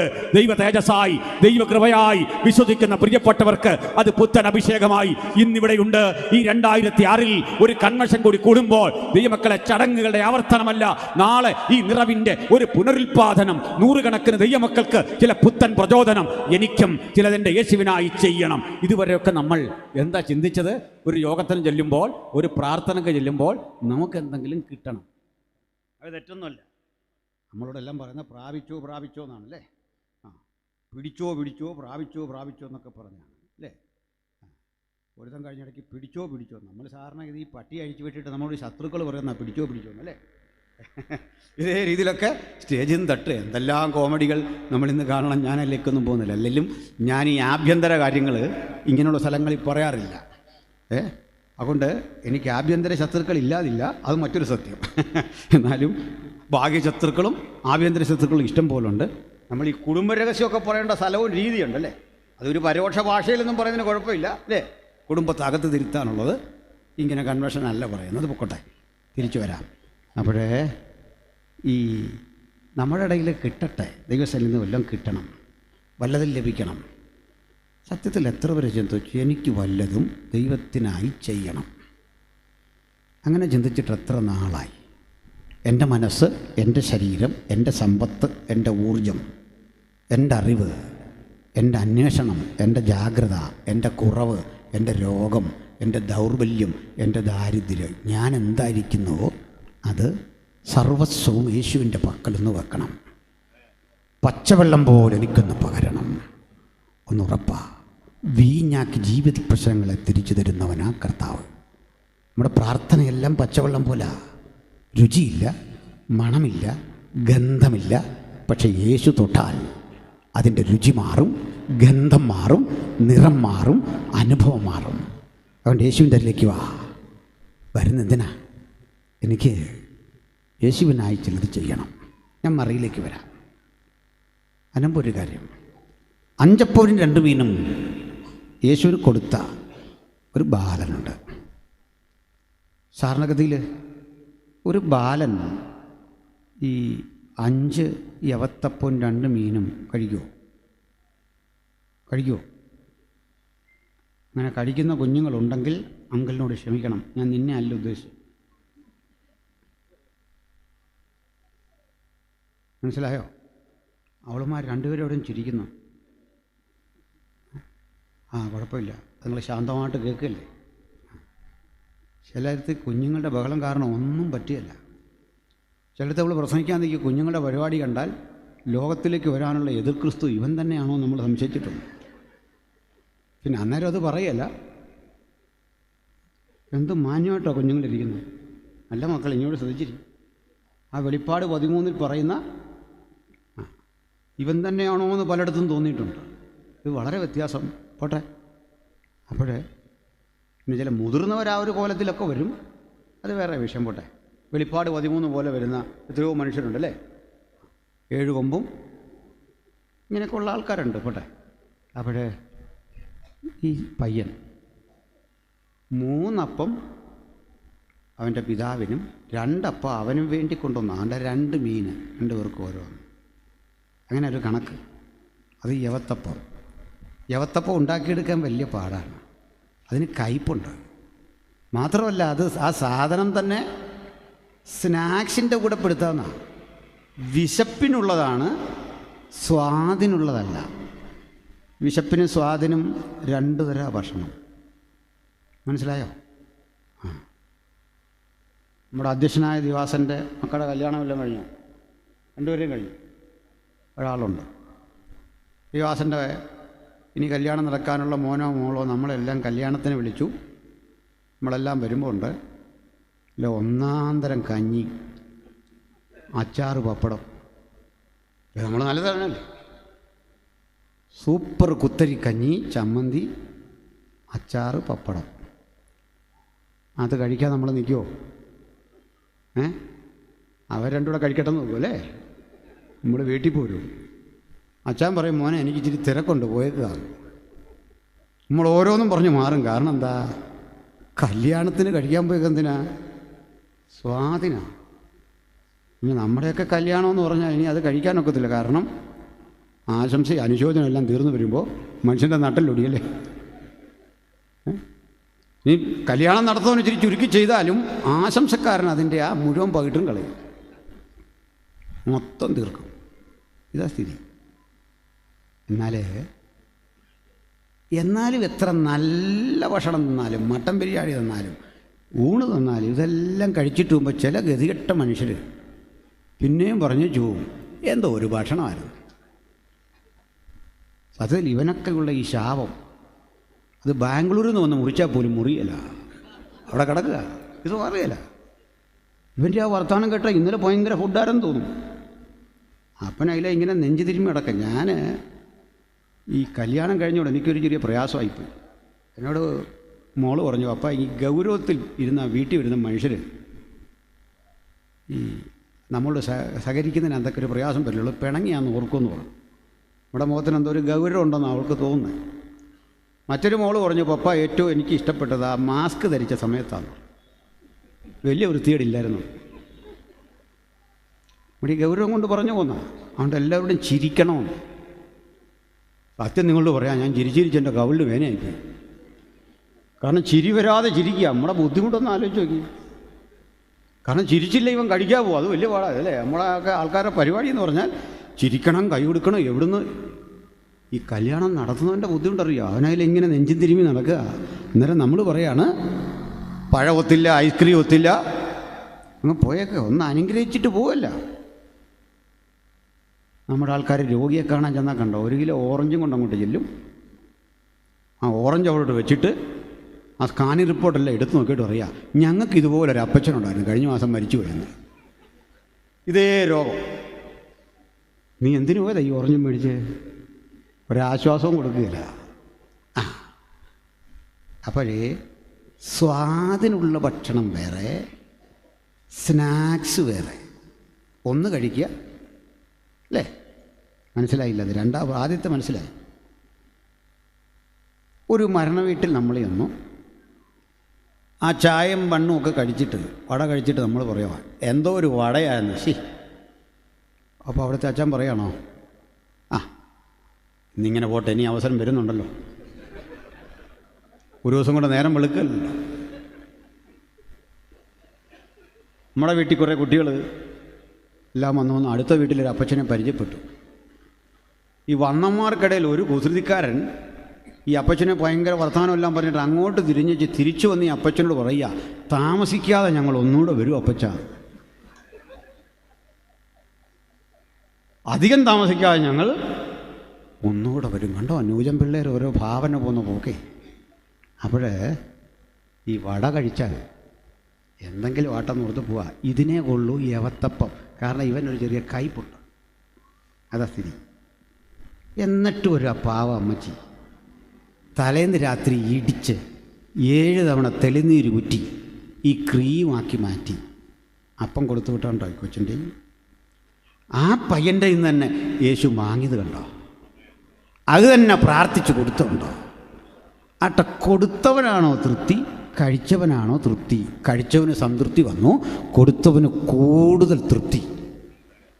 കാലമെത്ര കഴിഞ്ഞാലും ആ നന്ദിയുള്ള മനുഷ്യൻ ചോദിക്കും, യേശുവാ തന്നേ, പക്ഷെ അത്രയും കൊണ്ടുവന്നാരാ? അപ്പോഴൊക്കെ കർത്താവ് പറയും, അതവനാ. ഇതുവരെയും കർത്താവിൻ്റെ പേര് പറഞ്ഞില്ല, യോഹന്നാനവൻ്റെ പേര് പറഞ്ഞില്ല. മഹത്തരമായ 2 പ്രവൃത്തി തിരുവെഴുത്തിൽ ചെയ്തു വെച്ച 2 കുട്ടികളുണ്ട്. ആ 2 കുട്ടികളുടെയും പേര് ബൈബിളിലില്ല. ഒന്നൊരു പെൺകുട്ടിയാ, നയമാൻ്റെ വീട്ടിൽ ജോലിക്കുന്ന ഹോം നേഴ്സില്ലേ, പാവം പെൺകൊച്ച്. അവൾ ആ ഒരു രാഷ്ട്രത്തിൻ്റെ മുഴുവൻ ഗതിയെ മാറ്റിമറിക്കുന്ന വലിയൊരു സൗഖ്യത്തിൻ്റെ ചാലകശക്തി അവളാ. അവിടെ പേര് പറഞ്ഞില്ല. 5 അപ്പം കൊണ്ട് 5000 തൃപ്തിപ്പെടുത്താൻ യേശു തിരഞ്ഞെടുത്ത ഒരു പാവം കുട്ടിയുണ്ട്, അവൻ്റെ പേരും പറഞ്ഞില്ല. ആ പേരുകൾ ഇവിടെ പറയുന്നതല്ല. നിത്യതയിലെത്തുമ്പോഴും നമുക്കൊരാകാംക്ഷ അവനെ കാണാൻ. ദൈവം ചിലതൊക്കെ മറച്ചു വച്ചിരിക്കുന്നത് അനീതിയുള്ള ന്യായാധിപനായിട്ടല്ല. അങ്ങനെയെങ്കിൽ ആരും അറിയാതെ ദൈവത്തിനായി ചെയ്ത 100 പ്രവൃത്തികൾ പ്രകീർത്തിക്കപ്പെടുന്ന ഒരവസരം വരുന്നുണ്ട്. ഞാനും നിങ്ങളും നൊന്തും കഷ്ടപ്പെട്ടും ദൈവത്തിനായി ചെയ്തതൊന്നും അവിടുന്ന് മറക്കില്ല. അതുകൊണ്ട് ഇന്ന് നമ്മളിവിടെ വന്നത് ദൈവത്തിനായിട്ടൊന്ന് പ്രവർത്തിക്കണം, ദൈവത്തിനായി ഈ ക്രൂശിൻ്റെ ചുവട്ടിലൊന്നും നിൽക്കണം. അട്ടെ, നമ്മളൊക്കെ ഇങ്ങനെ ചെയ്യുന്നുണ്ട്, പക്ഷെ തൃപ്തി വന്ന എത്ര പേരുണ്ട്? തൃപ്തികരമായി എനിക്ക് യേശുവിന് വേണ്ടി ഒന്ന് പാടണം, തൃപ്തികരമായി യേശുവിനെ പ്രസംഗിക്കണം, തൃപ്തികരമായി യേശുവിനെ സാക്ഷിക്കണം. ചിലതൊക്കെ ചെയ്യുമ്പോൾ കിട്ടുന്ന ആത്മസംതൃപ്തിക്ക് അപ്പുറത്ത് എനിക്ക് കൊടുത്തിട്ട് മതി വരുന്നില്ല, പ്രവർത്തിച്ചിട്ട് മതി വരുന്നില്ല, പാടിയിട്ട് മതി വരുന്നില്ല, ആരാധിച്ചിട്ട് മതി വരുന്നില്ല. എവിടെയോ വ്യാപരിക്കുന്ന ഇത്തരം ചില കെട്ടുകൾ പൊട്ടിച്ച് എനിക്കൊന്ന് സ്വതന്ത്രനാകണം ന്ന് ആരാഗ്രഹിക്കുന്നു. ഇന്ന് രാത്രി ഒരു വിടുതലിനായി, ഒരു ദൈവപ്രവൃത്തിക്ക് വേണ്ടി ഒരുമിച്ച് ദാഹിച്ച് നമുക്ക് ചെല്ലണം. അതുകൊണ്ട് ഞാൻ ചിന്തയെ പാതി വഴിയിൽ തൽക്കാലം ഇവിടെ ഇങ്ങനെ നിർത്തുന്നു. നമ്മളുടെ കാണിക്കെടുക്കാൻ വേണ്ടി അവസരങ്ങളെ വേർതിരിക്കുന്നു. തദനന്തരം അവശേഷിക്കുന്ന കാര്യങ്ങൾ നമുക്ക് ഒരുമിച്ച് ചിന്തിക്കാം. കർത്താവ് നമ്മളെ സഹായിക്കട്ടെ. തമ്പുരാൻ്റെ സന്നിധിയിൽ നമ്മൾ ചിലത് സമർപ്പണം ചെയ്യാൻ വന്നിരിക്കുകയാണ്. ഇത്തരമൊരു ചിന്ത പറയുമ്പോൾ എൻ്റെ മനസ്സിലേക്ക് വരുന്ന കാലികമായൊരു വിമർശനമുണ്ട്. 35 വർഷങ്ങൾക്ക് മുമ്പ് ഇങ്ങനെ ഒരു കൺവെൻഷന് തുടക്കം കുറിക്കുമ്പോൾ ഇത്തരമൊരു അനുകൂല ഘടകവും നമ്മുടെ മുമ്പിലില്ല. വിശേഷിച്ച് ഹൈറേഞ്ചിലെ സുവിശേഷ പ്രവർത്തനങ്ങൾക്ക് ഇന്നും വേണ്ടത്ര ഭൗതികമായൊരു പശ്ചാത്തലം ആയിട്ടില്ല. അതൊരു സത്യമാണ്. ഇവിടെയുള്ള ദൈവദാസന്മാരും സഭകളും പ്രകൃതിയോട് പോരാടി കഠിനാധ്വാനങ്ങളിലൂടെ കരുപ്പിടിപ്പിച്ചെടുത്ത ഒരു മിനിസ്ട്രിയാണ്. പക്ഷെ ഒന്നുണ്ട്, 35 വർഷങ്ങൾക്കപ്പുറത്ത് ഇത്തരമൊരു യോഗം സംഘടിപ്പിച്ചാൽ വരുന്ന ആളുകളുടെ 10 മടങ്ങ് ജനതയെ ദൈവം ഇന്ന് നമുക്ക് തന്നിട്ടുണ്ട്. സൺഡേ സർവീസിലൊക്കെ എത്തുമ്പോൾ വലിയൊരു ജനാവലി ആ 35 വർഷങ്ങളുടെ കുറവ് നികത്തത്തക്ക വിധം നമ്മുടെ നടുവിൽ വരും. അത് ഇതെന്ന് മാത്രമല്ല, ഇന്ത്യയിലെ സകല കൺവെൻഷനുകളും സകല ക്രിസ്തീയ കൂട്ടായ്മകളും ഇങ്ങനെ അഭിവൃദ്ധിപ്പെട്ടുകൊണ്ടിരിക്കുന്ന ഒരു കാലഘട്ടത്തിൽ നമ്മൾ വന്നിരിക്കുക. ഞാൻ ശുഭകരമായി ഈ കാലത്തെ കാണുന്നു. ഈ തുറക്കപ്പെട്ട കല്ലറയ്ക്ക് മുമ്പിൽ വന്ന് ദുഃഖിതയായി മടങ്ങാൻ ഇടവരാത്ത വിധം ആ മഗ്ദലന മറിയത്തെ അനുഗ്രഹിച്ച അതേ ദൈവം ദീർഘവർഷങ്ങളിലെ ഇന്ത്യയിലെ ദൈവമക്കളുടെ പ്രാർത്ഥന കേട്ടുകൊണ്ടിരിക്കുകയാണ്. അതിൻ്റെ ഏറ്റവും അർത്ഥവത്തായ ഒരു കാലത്തിലേക്ക് നമ്മൾ പോയിക്കൊണ്ടിരിക്കുകയാണ്.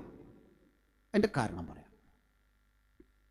ഒന്നാമത്, നമ്മുടെ രാജ്യത്ത് നമ്മുടെ സഹോദരങ്ങളായിട്ടുള്ള വിശേഷിച്ച് നേഴ്സുമാരോ മെഡിക്കൽ ലൈനിൽ എഞ്ചിനീയറിംഗ് മേഖലയിലൊക്കെ ജോലി ചെയ്തുകൊണ്ടിരുന്ന കുട്ടികൾ വിദേശ രാജ്യങ്ങളിലൊക്കെ പോയി അവരുടെ അധ്വാനത്തിൻ്റെയും കഠിന പരിശ്രമങ്ങളുടെയും ഒക്കെ ഫലമായിട്ട് അത്തരം നന്മകളിലൂടെയാണ് സഭാപ്രവർത്തനങ്ങൾക്കൊരു ഭൗതിക സഹായം ലഭ്യമായിട്ടുള്ളത്. അതിനെ ആളുകൾ പലപ്പോഴും തെറ്റിദ്ധരിച്ചു. നമ്മൾ വിദേശ വരുമാനത്തിൻ്റെ അടിസ്ഥാനത്തിൽ ആളുകളെ പണം പറഞ്ഞ് മതം മാറ്റിക്കൊണ്ടുവരിക. അങ്ങനെ നിരീക്ഷണം നടത്തിയ ഭരണകൂടം നമ്മുടെ എല്ലാ ചാനലുകളും അടച്ചു. ഒരു ഫണ്ട് മൊബിലൈസ് ചെയ്യാൻ പറ്റിയ വഴികൾ അടച്ചു. ഫോറിൻ കറൻസി മാറാൻ പറ്റിയ ലൈസൻസുകൾ റദ്ദ് ചെയ്തു.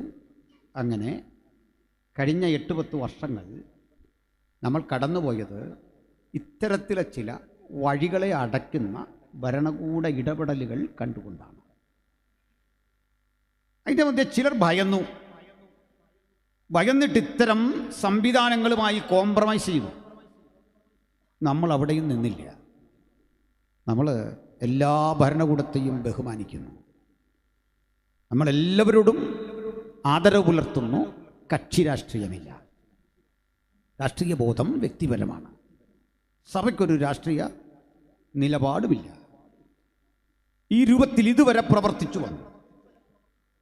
അപ്പോൾ വഴികളടഞ്ഞു. ഇവിടെ ബൈബിൾ കോളേജുകൾ പലതും പൂട്ടി. മിഷൻ സ്ഥാപനങ്ങളും ഹെഡ് ക്വാർട്ടറുകളും ഏതാണ്ട് ശൂന്യമായി. ഇന്ത്യ മുഴുവൻ ഇത്തരമൊരു പരിസ്ഥിതി സംജാതമായി. പക്ഷെ ആളുകൾ ധരിച്ചു ഇതൊക്കെ പൂട്ടിക്കെട്ടിയപ്പോൾ ഇന്ത്യയിൽ പ്രാർത്ഥിക്കുന്ന ദൈവമക്കളുടെ കൂട്ടായ്മകൾക്കെന്തോ അപജയം വന്നു എന്ന് തെറ്റിദ്ധരിക്കേണ്ട. ഏറ്റവും അധികം ആളുകൾ ഈ വിശ്വാസം കൈക്കൊണ്ട് സഭ വളർന്നത് കഴിഞ്ഞ 10 കൊല്ലങ്ങളിലാണ് ഇന്ത്യയിൽ.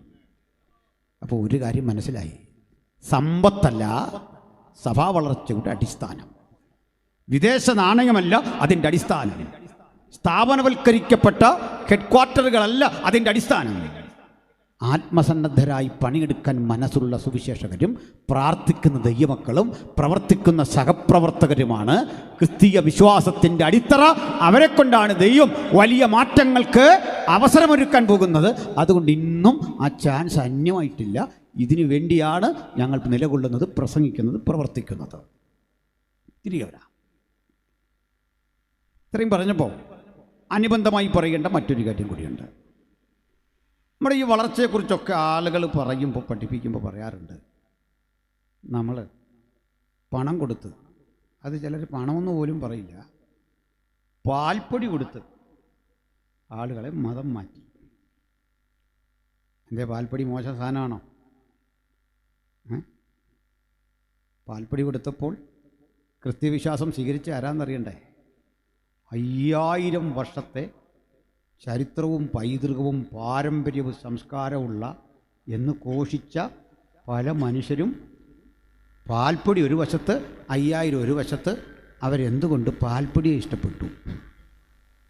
ഒക്കെ പഠിക്കേണ്ട വിഷയമാണ്. പാൽപ്പൊടിയാണെങ്കിൽ സ്വയം ചെറുതാകല്ലേ. എന്നാൽ ഞാൻ അതിൻ്റെ ചില കാര്യകാരണങ്ങൾ ഒന്ന് പറഞ്ഞുകൊണ്ട് ഇതിലേക്ക് വരാം. പള്ളത്ത് ഒരു മിഷണറി പ്രവർത്തിക്കാൻ വന്നു വർഷങ്ങൾക്ക് പുറത്ത്. അദ്ദേഹത്തിൻ്റെ പേര് ഹെൻറി ബേക്കർ ജൂനിയർ എന്നായിരുന്നു. മേലികാവിൽ അതിശക്തമായൊരു പ്രവർത്തനത്തിന് അടിത്തറയിട്ട് അവിടെ സ്കൂളും കലാലയങ്ങളും അനുബന്ധ സൗകര്യങ്ങളും ചിട്ടപ്പെടുത്തി പള്ളത്ത് ഒരു ഓഫീസ് എടുത്ത് പ്രവർത്തിക്കാൻ വന്ന ഈ ഹൈറേഞ്ചിൻ്റെ അടിവാരത്തു നിന്ന് ഒരു പറ്റ ആളുകൾ ഒരു പ്രഭാതത്തിൽ ആ മിഷനറിയെ തേടിച്ചെല്ലുക. അവർ അദ്ദേഹത്തെ കണ്ടു. നിങ്ങൾ എന്തിനു വന്ന?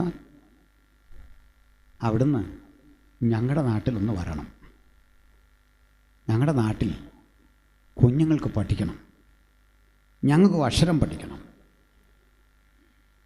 അങ്ങൊരു സ്കൂൾ തുടങ്ങണം. അദ്ദേഹം പറയാൻ നടക്കില്ല, എനിക്ക് ചെയ്യാവുന്നതല്ല ഞാൻ ചെയ്തു കഴിഞ്ഞു. മാത്രമല്ല അവിടേക്ക് വിടാൻ അധ്യാപകരില്ല, അതാ വലിയ വിഷയം. വാദ്യന്മാരില്ല, പഠിപ്പുള്ള മനുഷ്യർ കുറവാണ്. അത് സർവീസ് മൈൻഡോടെ പ്രവർത്തിക്കണം. ആര് പറഞ്ഞില്ല, അങ്ങ് വരണം, ഞങ്ങൾ ഒന്നുകൂടെ വരും. ഒന്നല്ല, പല ഘട്ടങ്ങളായി 6 സംഘങ്ങൾ അവിടെ വന്നു. ഒരു ദിവസം അദ്ദേഹം വചനം ധ്യാനിച്ചുകൊണ്ടിരിക്കുകയാണ്. ഞാൻ ഇനിയും ആ വിധവയുടെ പ്രതിക്രിയ നടത്തിക്കൊടുക്കുന്നില്ലെങ്കിൽ അവൾ എൻ്റെ മുഖത്തടിക്കുമെന്ന് പറയുന്ന ന്യായാധിപൻ മൊഴിഞ്ഞ യേശുവിൻ്റെ ഉപമ വായിച്ചുകൊണ്ടിരിക്കുക. ഇതാണ്ട് ഇവർ വീണ്ടും വന്നു. അപ്പം അദ്ദേഹത്തിന് കുറ്റബോധം തോന്നിയിട്ട് പറഞ്ഞു, പോകാം, ഞാനൊരു ദിവസം വരാം. അന്നേരം പറഞ്ഞു, അങ്ങനെ അല്ല, ഇപ്പോൾ തന്നെ വരണം. അദ്ദേഹം അവർക്കൊപ്പം യാത്ര തിരിച്ചു.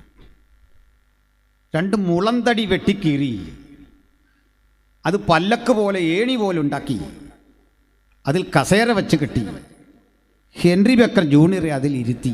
അദ്ദേഹം പറഞ്ഞു, നടന്നോളാം. ഈ വന്ന കക്ഷികൾ പറഞ്ഞു, അങ്ങനെ നടപ്പെളുപ്പമല്ല, പാമ്പും മുള്ളും അട്ടയും അങ്ങനെയൊക്കെയുള്ള ജീവികളുള്ള സ്ഥലത്തോട് പോകണം.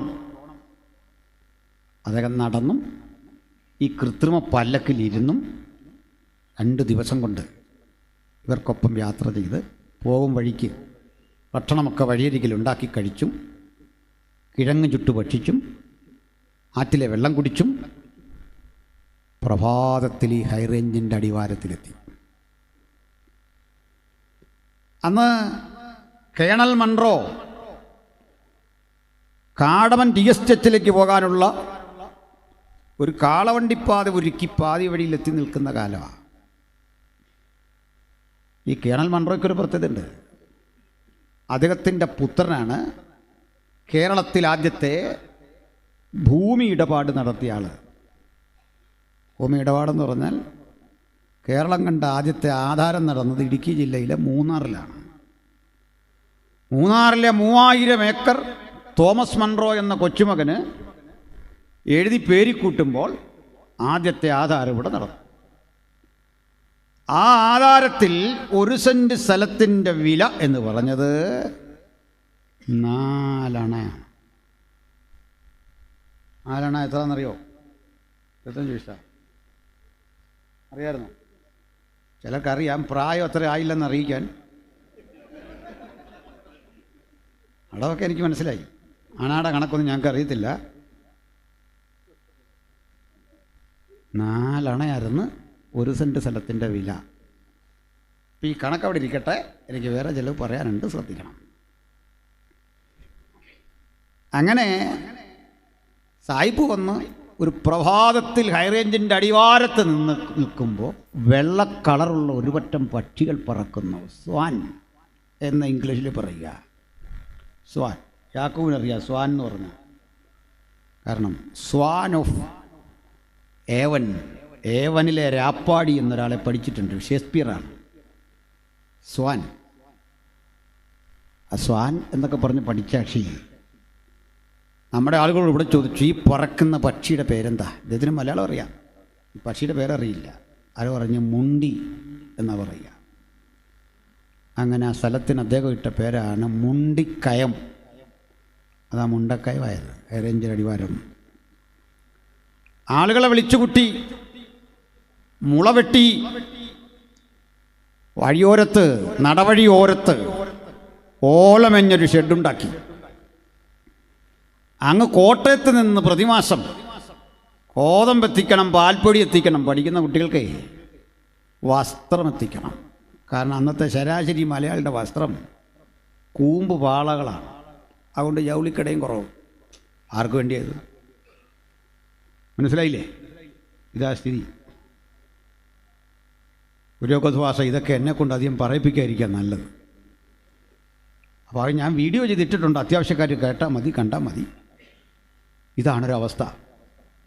ഇവർക്ക് അത്യാവശ്യ വസ്ത്രം, ഒരു തോർത്തുമുണ്ട്, സോപ്പ്, ഇതൊക്കെ കൊടുക്കണം.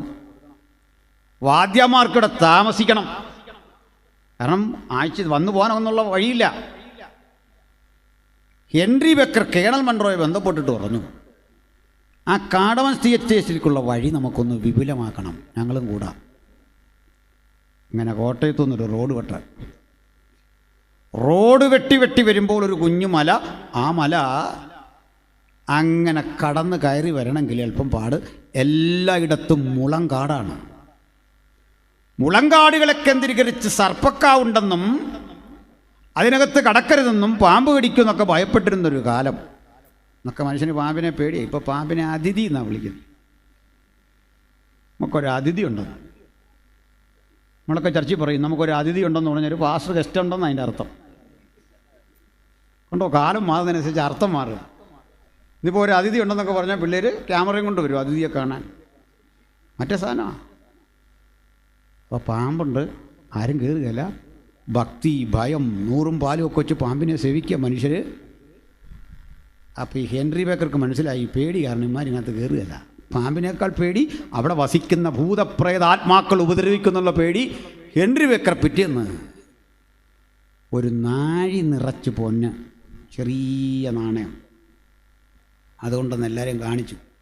ഒരു നാഴി പൊന്നെ അങ്ങോട്ട് വാരിയെടുത്ത് ഈ മുളങ്കാട്ടിലേക്ക് അങ്ങ് എറിഞ്ഞു. ഇറ്റിയ കോടായി വാക്കത്തി പിച്ചാത്തിയൊക്കെ ആയിട്ട് ആളുകൾ അകത്ത് കയറി. പാമ്പിനെയും പേടിയില്ല, ഒന്നിനും പേടിയില്ല, പൊന്നിനോടുള്ള ആർത്തി കൊണ്ട്. അങ്ങനെ മുളങ്കാടുകൾ വെട്ടിത്തെളിച്ച് വഴി സുഗമമാക്കി. ആ സ്ഥലത്തിൻ്റെ പേരാ പൊൻകുന്നം. മനസ്സിലായോ? പൊന്ന് നിറഞ്ഞു കിടക്കുന്ന കുന്ന്, പൊൻകുന്നം. അങ്ങനെ ഇവിടെ വരെ വന്നു. ഇങ്ങനെ വെട്ടിയതാ KK റോഡ്. അതിൻ്റെ സൈഡിൽ നിന്ന് നമ്മളൊരു പരസ്യവും നടത്തുക. വന്നിട്ട് ഒരുത്തം പറയാ, പോടാ നീ പോടാ. ഏവൻ യാരുടെ എന്നെ ഓടിക്കാൻ? ഇത് വെട്ടിയ പൈതൃകം ഉള്ളവനാ ഇവിടെ നിന്ന് ഈ പ്രസംഗിക്കുന്നത്. നീ ലിങ്ക് ഇങ്ങോട്ടൊന്ന് കണക്ട് ചെയ്ത് നോക്കിയാൽ മനസ്സിലാവും. നമ്മളോ ആർജവമില്ല അതിൻ്റെ മുമ്പിൽ നിന്ന് ആർക്കും പ്രസംഗിക്കാൻ. സുവിശേഷത്തിൻ്റെ വ്യാപനത്തിനാ ഈ ജോലിയൊക്കെ ചെയ്ത്. അങ്ങനെ വിദ്യാഭ്യാസപരമായ വളർച്ച ഒരിടത്ത് സംജാതമായപ്പോൾ മറ്റു ചില കാഴ്ചകൾ, അതിലൊന്ന് കേട്ടാൽ ആരുടെ ഹൃദയം നിറയും. അന്ന് തിരുനക്കര ചന്ത ഒരു അടിമച്ചന്തയാണ്. തിരുനക്കര ചന്തയിൽ ഒരു അടിമയുടെ വില 3 ഉറുപ്പിക. അതിനാ ഞാൻ സ്ഥലത്തിൻ്റെ വില പറഞ്ഞ്. 1 സെൻറ്റ് ഭൂമിക്ക് 25 പൈസ, ഒരു അടിമയുടെ വില 3 രൂപ. ആ അടിമ ചങ്ങനാശ്ശേരി മാർക്കറ്റിലെത്തുമ്പോഴേക്കും 3 രൂപ 50 പൈസയാവും. അത്ഭുതം അതല്ല. ആ അടിമയെ അങ്ങ് മല്ലപ്പള്ളി ചന്തയിലെത്തിക്കുമ്പോൾ 21 രൂപ കിട്ടും. അതെന്താ ഇത്രയും പെട്ടെന്ന് കൂടുന്നറിയണ്ടേ? ഈ അടിമകളെ 7-8 പേരെ മേടിച്ചുകൊണ്ട് ഒരു മുതലാളി വലിയ പണം കിട്ടുമെന്ന മോഹത്തിൽ പോകുന്ന വഴിക്ക് ഇവന്മാരൊത്തുകൂടി ഇവനെ തട്ടും. അങ്ങനെ പ്രാണരക്ഷാർത്ഥം ചെയ്യുന്ന. അപ്പോൾ ഭയങ്കര സാഹസികതയാണ് ഈ ആളിനെ അവിടെ എത്തിക്കുന്നത്. അതുകൊണ്ട് ഇവിടുത്തെ അടിമയ്ക്ക് മൂല്യം കൂടുതലാണ്. ഇതൊക്കെ 100 കൊല്ലം മുമ്പ് ഈ കേരളം അനുഭവിച്ച യാഥാർത്ഥ്യമായി പറഞ്ഞു വരുന്നത്. ഒരടിമ, അവൻ്റെ ഭാര്യ, അവരെ തിരുനക്കര വിൽക്കാൻ പോവാ. അടിമക്കുടിലുകളിലൊക്കെ വാർത്ത പരന്നപ്പോൾ തൊട്ടടുത്ത് 2 വീടുകളുണ്ട്, കുടില. അതിലൊരടിമയെ ഈ വിൽക്കുന്ന മനുഷ്യനും തമ്മിൽ ഭയങ്കര ശത്രുക്കളാണ്. എന്നും ചീത്ത, എന്നും അടി, എന്നും പ്രശ്നം. എങ്കിൽ ഈ വിറ്റ് പോകുന്ന മനുഷ്യൻ ഒന്ന് യാത്ര പറയാൻ ചെന്നു. കൂട്ടുകാരാ, നമ്മളൊത്തിരി വഴക്കുമൊക്കെ ഉണ്ടായരാ. എന്നെയും ഭാര്യയും വിറ്റു, ഞങ്ങൾ നാളെ പോവാ. മക്കൾ 2 പേരുണ്ട്, അവരെ എവിടെ കളയണമെന്നൊരു പിടിയില്ല. ഒരുവൻ 7 വയസ്സാ, ഒരുവൻ 1.5 വയസ്സാ. ഇതൊക്കെ ചരിത്രത്തിലുള്ള, ചുമ്മാ കെട്ടുകഥ പറയല്ല. കുടിച്ചെന്നും ചീത്ത പറയുന്ന ആ മനുഷ്യൻ പൊട്ടിക്കരഞ്ഞുകൊണ്ട് പറഞ്ഞു, കൂട്ടുകാരാ, എന്നെയും ഒരു ദിവസം വിൽക്കാനുള്ള. നമ്മൾ എന്തൊക്കെയോ പറഞ്ഞു, തല്ലുകൂടി, എന്നും നമ്മൾ വഴക്കായിരുന്നു. പക്ഷേ നിങ്ങൾ പിരിയുമ്പോൾ സഹിക്കാൻ വയ്യ. ആ മക്കളെ ഞങ്ങൾ നോക്കും. ഞങ്ങൾക്ക് പ്രാണനുള്ളിടത്തോളം, ഞങ്ങൾ വിൽക്കുന്നിടത്തോളം നുള്ളി മേല് നോക്കില്ല. എൻ്റെ മക്കളെ തല്ലിയാലും തല്ലില്ല. നീ അന്നേക്ക് ആ രാത്രി അപ്പനും അമ്മയ്ക്കും അയൽക്കാർക്കും ഉറക്കമില്ല. നാളെ വില പേശി വിൽക്കുക. കുഞ്ഞുങ്ങളെ വേണ്ട, അവരെയും കൂടെ വിലക്കെടുത്താൽ ഇവരെ സംരക്ഷിച്ച് അമ്മ വീട്ടിൽ ഇരിക്കുന്നത് പ്രശ്ന. പണിയുഴപ്പും ഒടുക്കം. ഈ 7 വയസ്സുകാരന് ചിലതൊക്കെ അറിയാൻ പോവാന്നൊക്കെ. പ്രഭാതത്തിൽ 1.5 വയസ്സുള്ള കുഞ്ഞിനെയും 7 വയസ്സുകാരനെയും തട്ടി ഉണർത്തി അമ്മ കുളിപ്പിച്ചു.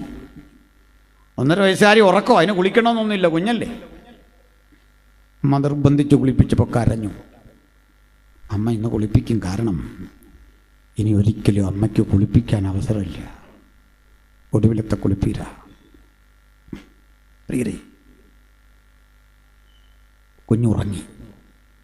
ഉറങ്ങിയ കുഞ്ഞിനെ തട്ടി ഉണർത്തി. അതിന് പാലൂട്ടിക്കൊണ്ടിരിക്കുക. അതിന് പാല് വേണ്ട, പക്ഷെ അമ്മയ്ക്കറിയാം ഇനി ഒരിക്കലും ഇതിനെ പാലൂട്ടേണ്ടി വരില്ല, വിട്ടുപോവുക. ഇതിവിടെ നടന്ന യാഥാർത്ഥ്യ. കേരള സാഹിത്യ അക്കാദമിയുടെ അവാർഡ് വാങ്ങിയ 2023 പുസ്തകം ഡോക്ടർ വിനിൽ പോളിൻ്റെ കൃതി നിങ്ങൾ വാങ്ങി വായിക്കണം. ഇത്തരം 100 അനുഭവങ്ങൾ കാണാം. എന്താണ് ഞങ്ങൾ ഈ രാജ്യത്ത് പ്രവർത്തിച്ചത് എന്ന് കൃത്യം ഇതിനകത്ത് വെളിപ്പെടുത്തി എഴുതി വെച്ചിട്ടുണ്ട്. എന്തുകൊണ്ടും അറിയാം, ഇരുട്ടുള്ളപ്പോൾ ഈ പ്രഭാതത്തിൽ ഇവിടെ വന്നെന്നറിയണ്ടേ? അത് കഴിച്ച പാൽപ്പൊടിയുടെ രുചിയല്ല, അനുഭവിച്ച ക്രിസ്തുസ്നേഹത്തിൻ്റെ ആഴമേറിയ മൂല്യമാണ്. മരണം വന്നാലും പിന്തിരിയാത്ത ഇത്തരം നിശ്ചയദാർഢ്യങ്ങളുള്ളവരെ കൊണ്ട് കർത്താവ് അവൻ്റെ പ്രവൃത്തി ചെയ്യിക്കുന്നത്. ആ കാര്യം മറക്കണ്ട. പ്രിയപ്പെട്ടവരെ, നേരം വെളുത്തു, ഒരു പോവുക. മൂത്ത കുഞ്ഞിനോട് പറഞ്ഞു, കുഞ്ഞാവെ തല്ലല്ലേ, കരയിപ്പിക്കല്ലേ. പോയി ചെന്ന ഈ അടുത്ത വീട്ടിലെ മനുഷ്യരും പിന്നാലെ പോയി എന്താ സംഭവിക്കുന്നത് കാണാൻ. തിരുനക്കര ചെന്നു. ഒരു തമ്പ്രാൻ വിലപേശി 2 പേരെ വാങ്ങി. അമ്മയ്ക്കൊറ്റ പ്രാർത്ഥന, ഈ പിഞ്ചോപന കണ്ണ് തുറക്കല്ലേ, അത് ഉറങ്ങണം. പക്ഷെ സംഭവിച്ചത് വിപരീതമാണ്. കുഞ്ഞുണർന്നു, അത് കരയാൻ തുടങ്ങി. 7 വയസ്സുകാരൻ ഒന്നും മനസ്സിലാകാതെ പോലെ നിൽക്കുമ്പോൾ പുതിയ യജമാനൻ്റെ അരികിൽ ചെന്ന് ഈ സ്ത്രീ പറഞ്ഞു, യജമാനനെ, അടിയനൊരവസരം. കരയുന്ന കുഞ്ഞിന് ഒരു നേരം കൂടെ പാലൂട്ടി, ഒരവസരം. അതൊന്നും പറ്റില്ല, നേരം പോയി വള്ളം ഇപ്പോൾ പോകും, അത് കയറ്, അങ്ങ് പോകണം, കുട്ടനാട് കിടക്കണം, പിന്നെ എവിടേക്കാണ് കൊണ്ടുപോകുന്ന സമയമില്ല. ഇത് കണ്ട് അതുവരെ പിടിച്ചു നിന്ന ആ പുരുഷനും പൊട്ടിക്കരഞ്ഞു. ദാ നമ്മുടെ ഹെൻറി ബേക്കർ ജൂനിയർ അവിടെ എത്തിയ വിചാരിതായി. ചോദിച്ചറിഞ്ഞു, എന്താ പ്രശ്നം, ഇവരെന്തിനാ കരയുന്നത്? സാറേ, അതൊക്കെ നാട്ടു നടപ്പാ, ഇപ്പോൾ ഒത്തിരി പേര് കരയും, ഇതൊക്കെ ഇങ്ങനെയൊക്കെ ഉള്ളതാ, ഞങ്ങളതൊന്നും അങ്ങനെ ഗവനിക്കില്ല. അല്ല, കാര്യം പറ. ഒരു ബേക്കർ കാര്യം പറഞ്ഞിട്ട് ചോദിച്ചു, ഇവരെന്ത് വിലയ്ക്കാണ് നിങ്ങൾ വാങ്ങി? വില പറഞ്ഞു. ഞാനത് കൂട്ടിത്തരഞ്ഞതാ. ഇരട്ടി വില കൊടുത്ത് ഈ 2 ആളുകളെ വാങ്ങി. മക്കളെ ഒപ്പം നിർത്തി പള്ളത്തെ മിഷൻ സ്റ്റേഷനിൽ കൊണ്ടുവന്നു, പാർപ്പിച്ചു, പഠിപ്പിച്ചു, കലാലയത്തിൽ വിട്ടു.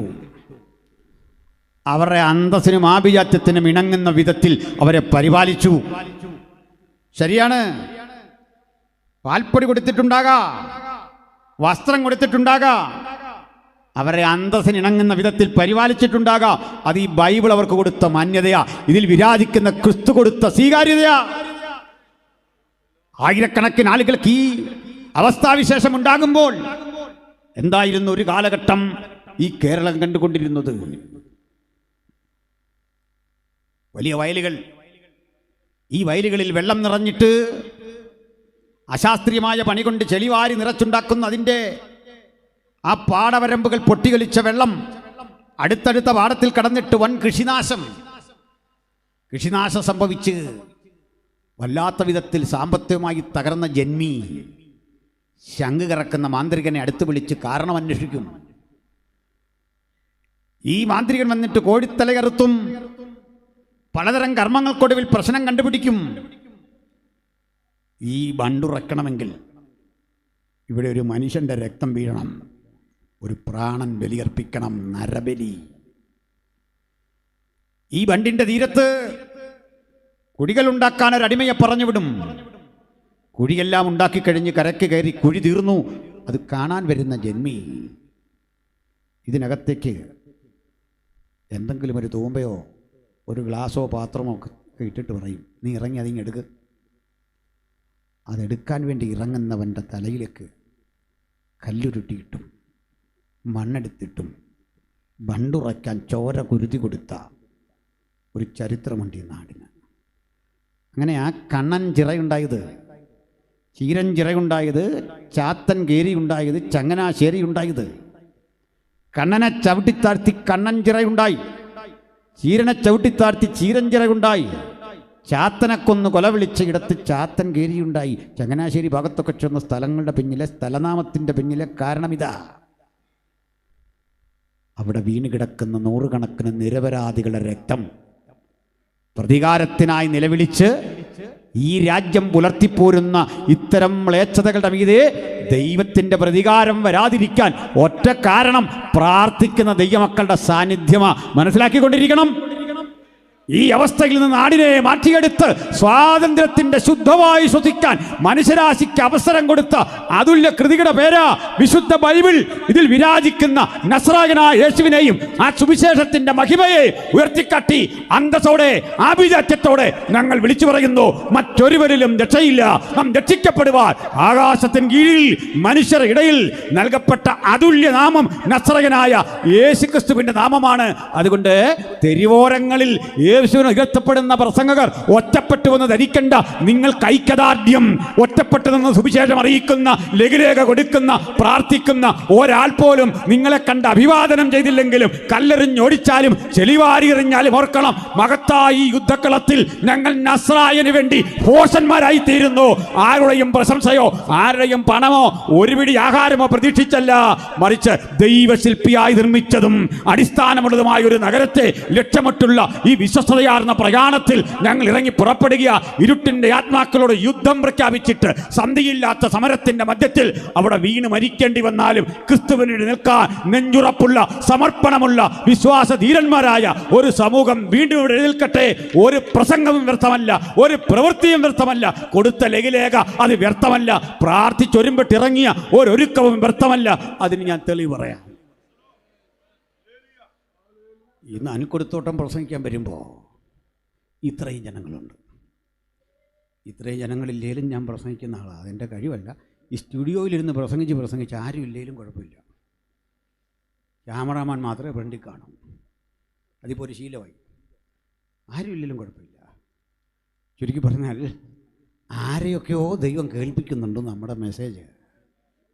ഹല്ലേലൂയ. എനിക്കൊരു കൂട്ടുകാരനൊരു ബാഹു റിസർച്ചാണ് റാന്നിയിൽ. അങ്ങേര് മോളും കൂടെ രാവിലെ ടെറസിൻ്റെ മീതെ കയറി നിന്നങ്ങ് പ്രസംഗിക്കും. 5 മണിക്കാന്ന് ഓർത്തണം. ഒരു ദിവസം പ്രസംഗത്തിൻ്റെ ഇടയിൽ 5-5:30 മണിയായപ്പോൾ ഒരു കാറ് അവിടെ കൊണ്ട് ചവിട്ടി നിർത്തി. അവരൊതുക്കിയിട്ട് ബാക്കി കേട്ടു. എല്ലാം കഴിഞ്ഞ് കൈകൊട്ടി വിളിച്ചു. ടെറസിൽ നിന്ന് ഇറങ്ങി വന്നു. എന്താണെന്നറിയണ്ടേ? ഒരു കുടുംബം മുഴുവൻ കടം കയറി ആത്മഹത്യ ചെയ്യാൻ പോവാ. ഞങ്ങൾക്ക് വേണ്ടി പ്രാർത്ഥിക്കണം. ആ കുടുംബത്തെ മരണത്തിൽ നിന്ന് രക്ഷിക്കാൻ ഈ അപ്പനും മകൾക്കും അവിടെ നിന്ന് പ്രസംഗിക്കണമെന്ന് ദൈവത്തിന് തോന്നി. ഓഡിയൻസിൻ്റെ വലിപ്പമല്ല, കേൾവിക്കാരുടെ എണ്ണമല്ല, വണ്ടിക്കൂലിയുടെ കാതലല്ല, കഴിക്കുന്ന ഭക്ഷണത്തിൻ്റെ ശക്തിയല്ല, ഉയർത്തുന്ന നസ്രായൻ്റെ ശക്തി. ആ നസ്രായനെ ഉയർത്താൻ കിട്ടുന്ന ഏതൊരവസരവും ദേശത്തിന് വിടുതല, അത് ഓർത്തുള്ള ആത്മസമർപ്പണം. ഹല്ലേലൂയ. ഞാൻ അധികം ഒന്നും പരസ്യോഗ വിമർശനക്കാരെ കുറിച്ച് പറയുന്നില്ല. അതൊക്കെ വിടുന്നു. ഒക്കെ ആവശ്യത്തിനായിട്ടുണ്ട്. അതുകൊണ്ടാണ് ഈ ചിലവരൊന്നും നന്നാവില്ല, നമ്മളതിൻ്റെ പുറകെ പോകില്ല. ചിലതൊക്കെ പാളി പോയി കഴിഞ്ഞാൽ അവിടുന്ന് പോക്കാം. ഉണ്ടൊരു ചർച്ചിലെ സെക്രട്ടറി, അന്നത്തെ കാലത്ത് ഈ ഓലി എന്ന് പറഞ്ഞൊരു സൗകര്യം ഉണ്ടല്ലോ, ഇവിടെയൊക്കെ ഇപ്പോഴും ഉണ്ട്. നമ്മൾ കുളിക്കാനൊക്കെ വീട്ടിൽ സൗകര്യമൊന്നുമില്ല. ഈ ഓലി കുളിക്കാൻ പോയി ഒരുങ്ങി റെഡിയായി വരണം സഭായോഗത്തിന്. ഇങ്ങോട്ട് പോയ വഴിക്ക് ഒരു പരീക്ഷണം ഉണ്ടാകുക. നല്ല വാഴക്കൊല, പാതി പഴുത്തും പഴുക്കാതെ ഏത്തക്കൊല നിൽക്കുക. ഞായറാഴ്ചയാന്ന് ഓർത്തോണം. പുള്ളിക്കത് വെട്ടണമെന്ന് തോന്നി. വീട്ടിൽ തിരിച്ചു ചെന്ന് പാക്കത്തിൽ കൊണ്ടുവന്ന് വല്ലവൻ്റെയും പറമ്പിൽ നിന്ന് വെട്ടിയെടുത്ത് ആരും കാണാതെ ചപ്പിട്ട് മൂടി. എന്നിട്ട് കുളിക്കാൻ പോയി. അപ്പോൾ ഇതെല്ലാം കണ്ട് വേറൊരുത്തനെ ഇങ്ങനെ നിൽക്കുക അപ്പുറത്ത്. ഇയാൾ കണ്ടില്ല. ഇവനിതെന്തോ പരിപാടി എന്നോർത്ത് ഇങ്ങനെ ഒന്ന് നോക്കിയപ്പോൾ ഈ കൊല കണ്ട് ഇവനിതെടുത്തുകൊണ്ട് പോയി. തിരിച്ചു വന്ന് ഈ മനുഷ്യൻ ഇവിടെ മുഴുവൻ തപ്പിയിട്ട് ഈ സാധനം ഇല്ല. ദൈവകൃപയും പോയി, സന്തോഷവും പോയി. സെക്രട്ടറി അന്നോർത്തോണം. സെക്രട്ടറി ആണല്ലോ നമ്മുടെ പ്രോട്ടോക്കോൾ അനുസരിച്ച് അവസാനം സാക്ഷി പറയുന്ന ആൾ.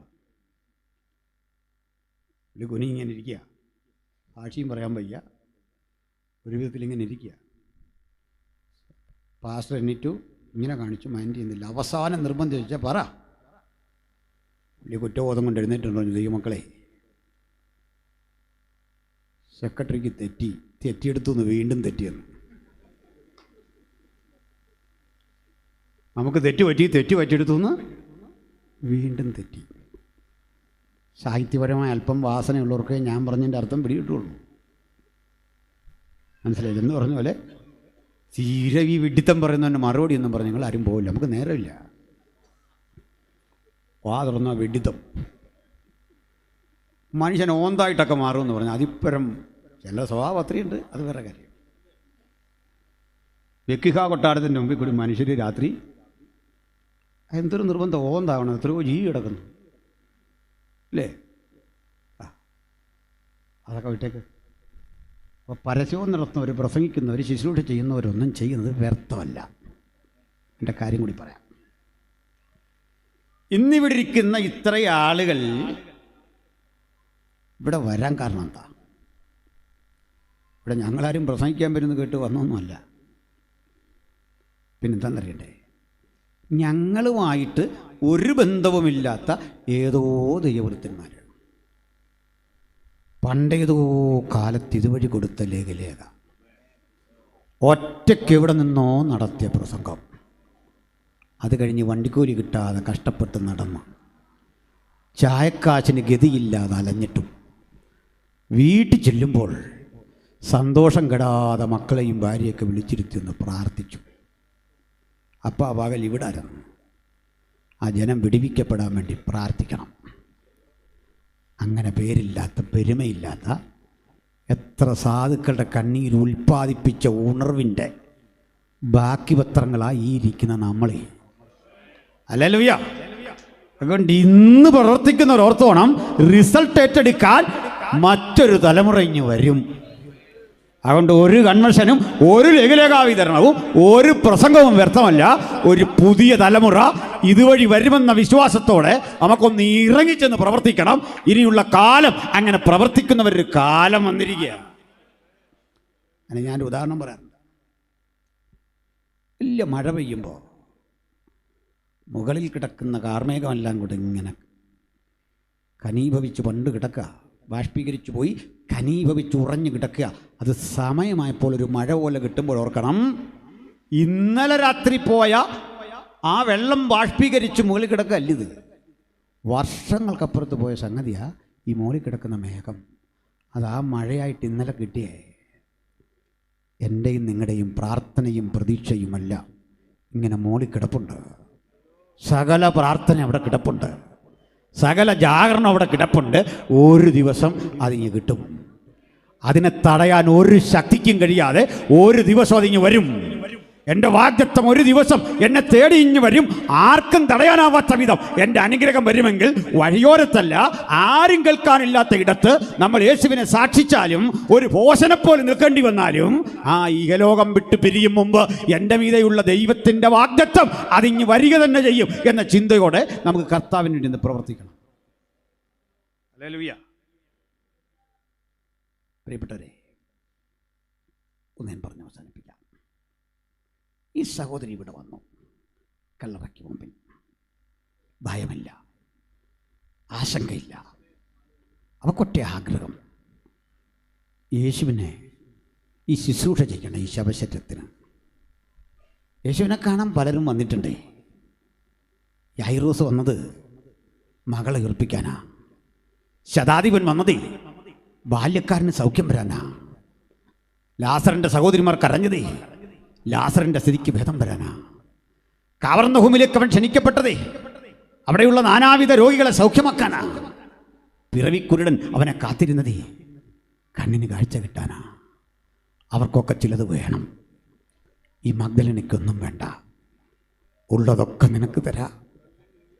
നിൻ്റെ അരികിലേക്കൊന്ന് വരിക, തിരുസാന്നിധ്യം ഒന്ന് അനുഭവിക്കണം എനിക്ക്.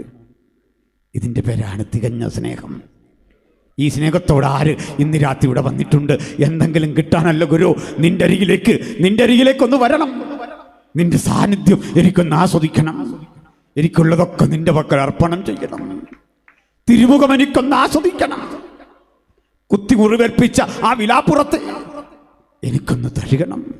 മുറിവേറ്റ കരങ്ങളിൽ എനിക്ക് സുഗന്ധലേപനം പൂശണം. മറ്റെന്തിലും ഉപരി ഞാൻ നിന്നെ ഇഷ്ടപ്പെടുന്നു, തിരുസാന്നിധ്യം ഇഷ്ടപ്പെടുന്നു. നീ ഒഴികെ എനിക്ക് മറ്റൊന്നുമില്ല. എനിക്ക് വേണ്ടത് നിന്റെ സാന്നിധ്യം, നിന്റെ കൃപ, നിന്റെ ചൈതന്യം. ആ കരങ്ങളിലൂടെ എൻ്റെ കരമൊന്ന് സ്പർശിക്കണം. കണ്ണീര് കൊണ്ട് എനിക്ക് നിന്റെ പാദം കഴുകണം. ഗുരു, നീയാണ് എൻ്റെ സർവസ്വം. അങ്ങനെ നിൽക്കല്ല. ഹല്ലേലൂയ. പ്രിയപ്പെട്ടവരെ, അവളകത്തേക്ക് നോക്കി. 2 ദൂതന്മാർ. അവരെ കണ്ടിട്ട് മനസ്സിലായില്ല. അവർ മാന്യമായിട്ടൊരു ചോദ്യമാണ്, സ്ത്രീയെ നീ കരയുന്നെന്താ?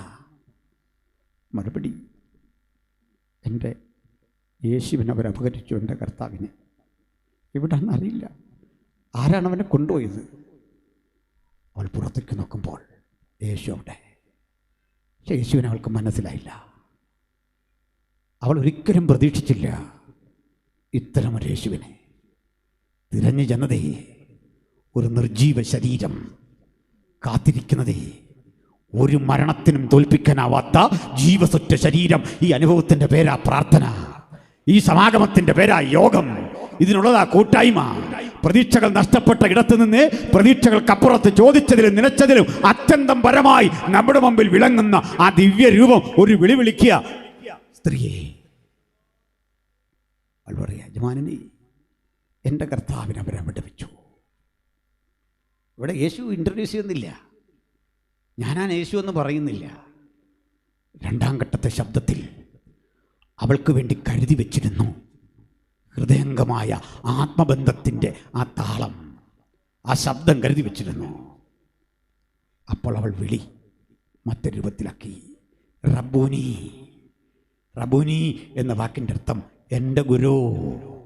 റബ്ബി എന്ന വിളിച്ചെങ്കിൽ മാസ്റ്റർ അല്ലെങ്കിൽ ഗുരു എന്ന് മാത്രമാണ് അർത്ഥം. റബ്ബൂനി എന്നവൾ മാതൃഭാഷയിൽ വിളിച്ചെന്തുണ്ട്? ആ ഹൃദയത്തിൻ്റെ ഇഴയടുപ്പം അവൾ കാളെ വ്യക്തമാക്കി കൊടുത്തു. ഈ ധൈര്യം കൃപാസനത്തിൽ ചെല്ലുന്ന പുരോഹിതൻ്റെ ധൈര്യത്തെക്കാൾ വലുതാ യേശുവിനെ അക്ഷരാർത്ഥത്തിൽ കണ്ട ഈ മറിയത്തിൻ്റെ ധൈര്യമെങ്കിൽ നമുക്കും ഈ കൃപാസനത്തെക്കാൾ വലിയവൻ്റെ അരികിൽ ചെല്ലണം. നമുക്കും എൻ്റെ മുഖം കാണണം, അവിടുത്തെ സാന്നിധ്യം ഒന്ന് ആസ്വദിക്കണം. വേദനകളെ ഇറക്കി വെക്കാൻ മാത്രമല്ല, നിനക്കൊപ്പം ഒന്ന് പക്ഷം ചേരാ, നിൻ്റെ കൂടെ ഒന്ന് നടക്കാം, നിന്നൊന്ന് കാണാം. എത്ര പേര് ഇന്ന് രാത്രി ഇതിനായിട്ട് ഇവിടെ വന്നു? എനിക്കെന്തെങ്കിലും കിട്ടുകയല്ല, മണിമന്ദിരം ഉണ്ടാക്കുകയല്ല, മികച്ച ഉന്നതികളിലേക്ക് വാഹനമേറുന്ന അനുഭവങ്ങളല്ല. എനിക്ക് വേണ്ടത് തിരുമുഖത്തിൻ്റെ പ്രശോഭ. എനിക്ക് വേണ്ടത് നിൻ്റെ സാന്നിധ്യത്തിൻ്റെ വിവരണാതീതമായ ആ പിൻഗമനം. ഇത് കാത്തെത്ര പേരാ വന്നത്? ഇന്ന് ആളുകൾ ഇങ്ങനെ ഇല്ലെന്നേ. സ്തോത്രം. ഇന്ന് ആളുകൾക്ക് ഇതല്ലെന്നേ താല്പര്യം.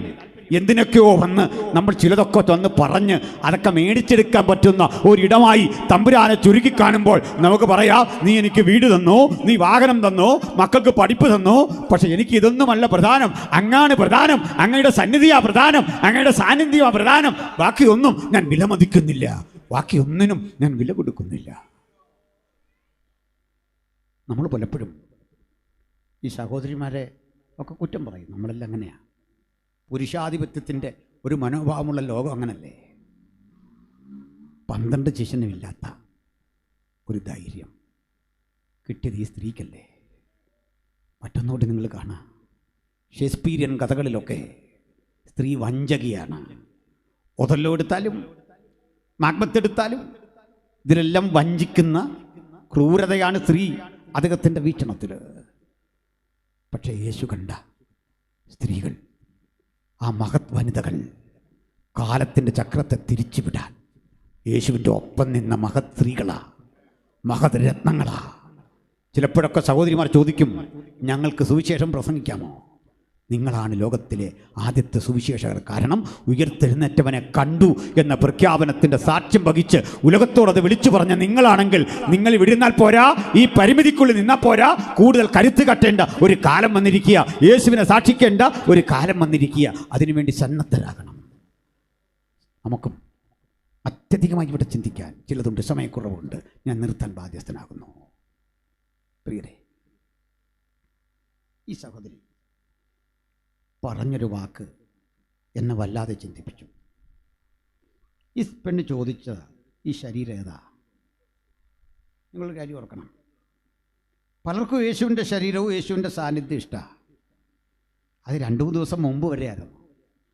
2-3 ദിവസം മുമ്പ് വരെ, ഈ സംഭവത്തിൻ്റെ 2-3 ദിവസം മുമ്പ് വരെ യേശു ഒരു സെലിബ്രിറ്റിയാണെന്നേ. തിക്കിലും തിരക്കിലും യേശുവിനെ ആരും കാണാൻ പാടില്ലെന്നേ. കൊച്ചുകുട്ടികൾ വന്നാൽ ശിഷ്യന്മാർ ഓടിച്ചു വിടുവന്നേ. ഈ പരിസ്ഥിതി നിലനിൽക്കവേ ഇന്നിപ്പോൾ യേശു സെലിബ്രിറ്റി അല്ല. പണ്ട് യേശുവിനെ കാണാൻ വരുന്നവർക്കൊക്കെ ഒരു അജണ്ട. പക്ഷെ ഇവൾ കാണാൻ പോകുന്ന യേശുവിൻ്റെ ഒരു പ്രത്യേകതയുണ്ട്.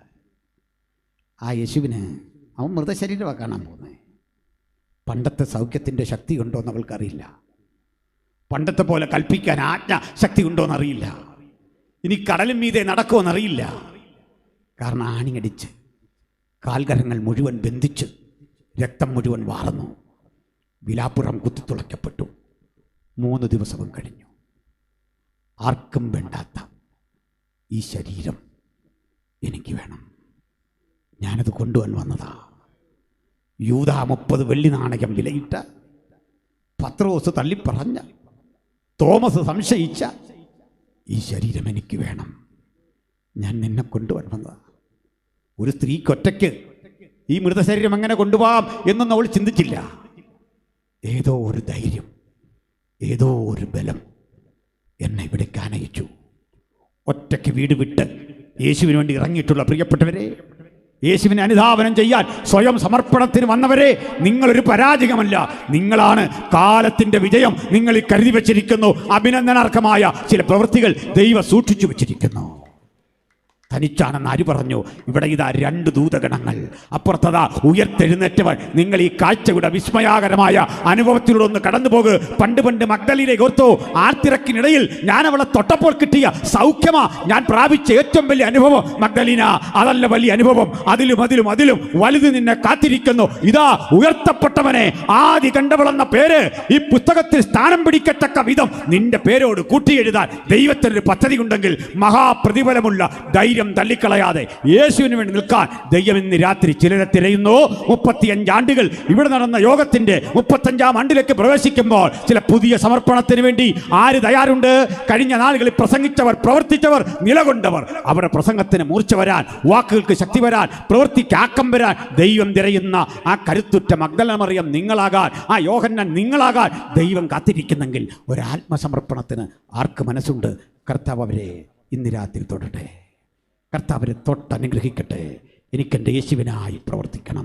മരിച്ചു വീഴേണ്ടി വന്നാലും എൻ്റെ യേശുവിന് വേണ്ടി നിൽക്കണം. എൻ്റെ യേശുവിനെ അനുധാവനം ചെയ്യണം. അവസാന ശ്വാസത്തിലും വെള്ളം ചോദിച്ചു മരിക്കാനല്ല ഇഷ്ടം. യേശു മാത്രം രക്ഷകനെന്ന് ഉലകത്തോട് പറഞ്ഞിട്ട് ഇഹം വിട്ടു പോകാനാണ് ഇഷ്ടം. യേശു മാത്രം രക്ഷകൻ, യേശു മാത്രം രക്ഷകൻ. ഈ ശിരാതരമ്പുകളിൽ യേശുവിനെ കുറിച്ചുള്ള ചൈതന്യവത്തായ ഓർമ്മകളിൽ വിലയം പ്രാപിച്ച് എനിക്ക് യേശുവിൻ്റെ മാറോട് ചേർന്ന് കിടക്കണം. അതാകട്ടെ അന്ത്യം. ഇത് ഗ്രഹിക്കുന്ന എത്ര ആളുകൾ ഇന്ന് മരിച്ചു വീണാലും ഓൺ ബിഹാഫ് ഓഫ് ക്രോസ്, എനിക്ക് കുരിശിനായി കണ്ണുകളടച്ചട്ടെ. ഒരു വേള പ്രാർത്ഥിക്കാം. പാട്ടുപാടുന്ന സഹോദരങ്ങൾ നിമിഷം മുമ്പോട്ട് വരണം. അർപ്പണം ചെയ്യുന്ന ആത്മനിയോഗ അല്പമെനിക്കും ഉള്ളതല്ല. അറിയാമെങ്കിൽ ആ പാട്ട് പാടണം, ഇല്ലെങ്കിൽ കത്തുദാസന്മാർ ചേർന്നതിന് പാടണം. സഹോദരന്മാർക്ക് മുമ്പോട്ട് വരാം. അർപ്പണം ചെയ്യുന്ന ആത്മനിയോഗ അല്പമെനിക്കും ഉള്ളതല്ല. ദൈവമക്കളെ, നമുക്കൊരു വേള ദൈവസന്നിധിയിൽ പ്രാർത്ഥന പുരസ്സരം എഴുന്നേറ്റ് നിൽക്കാം.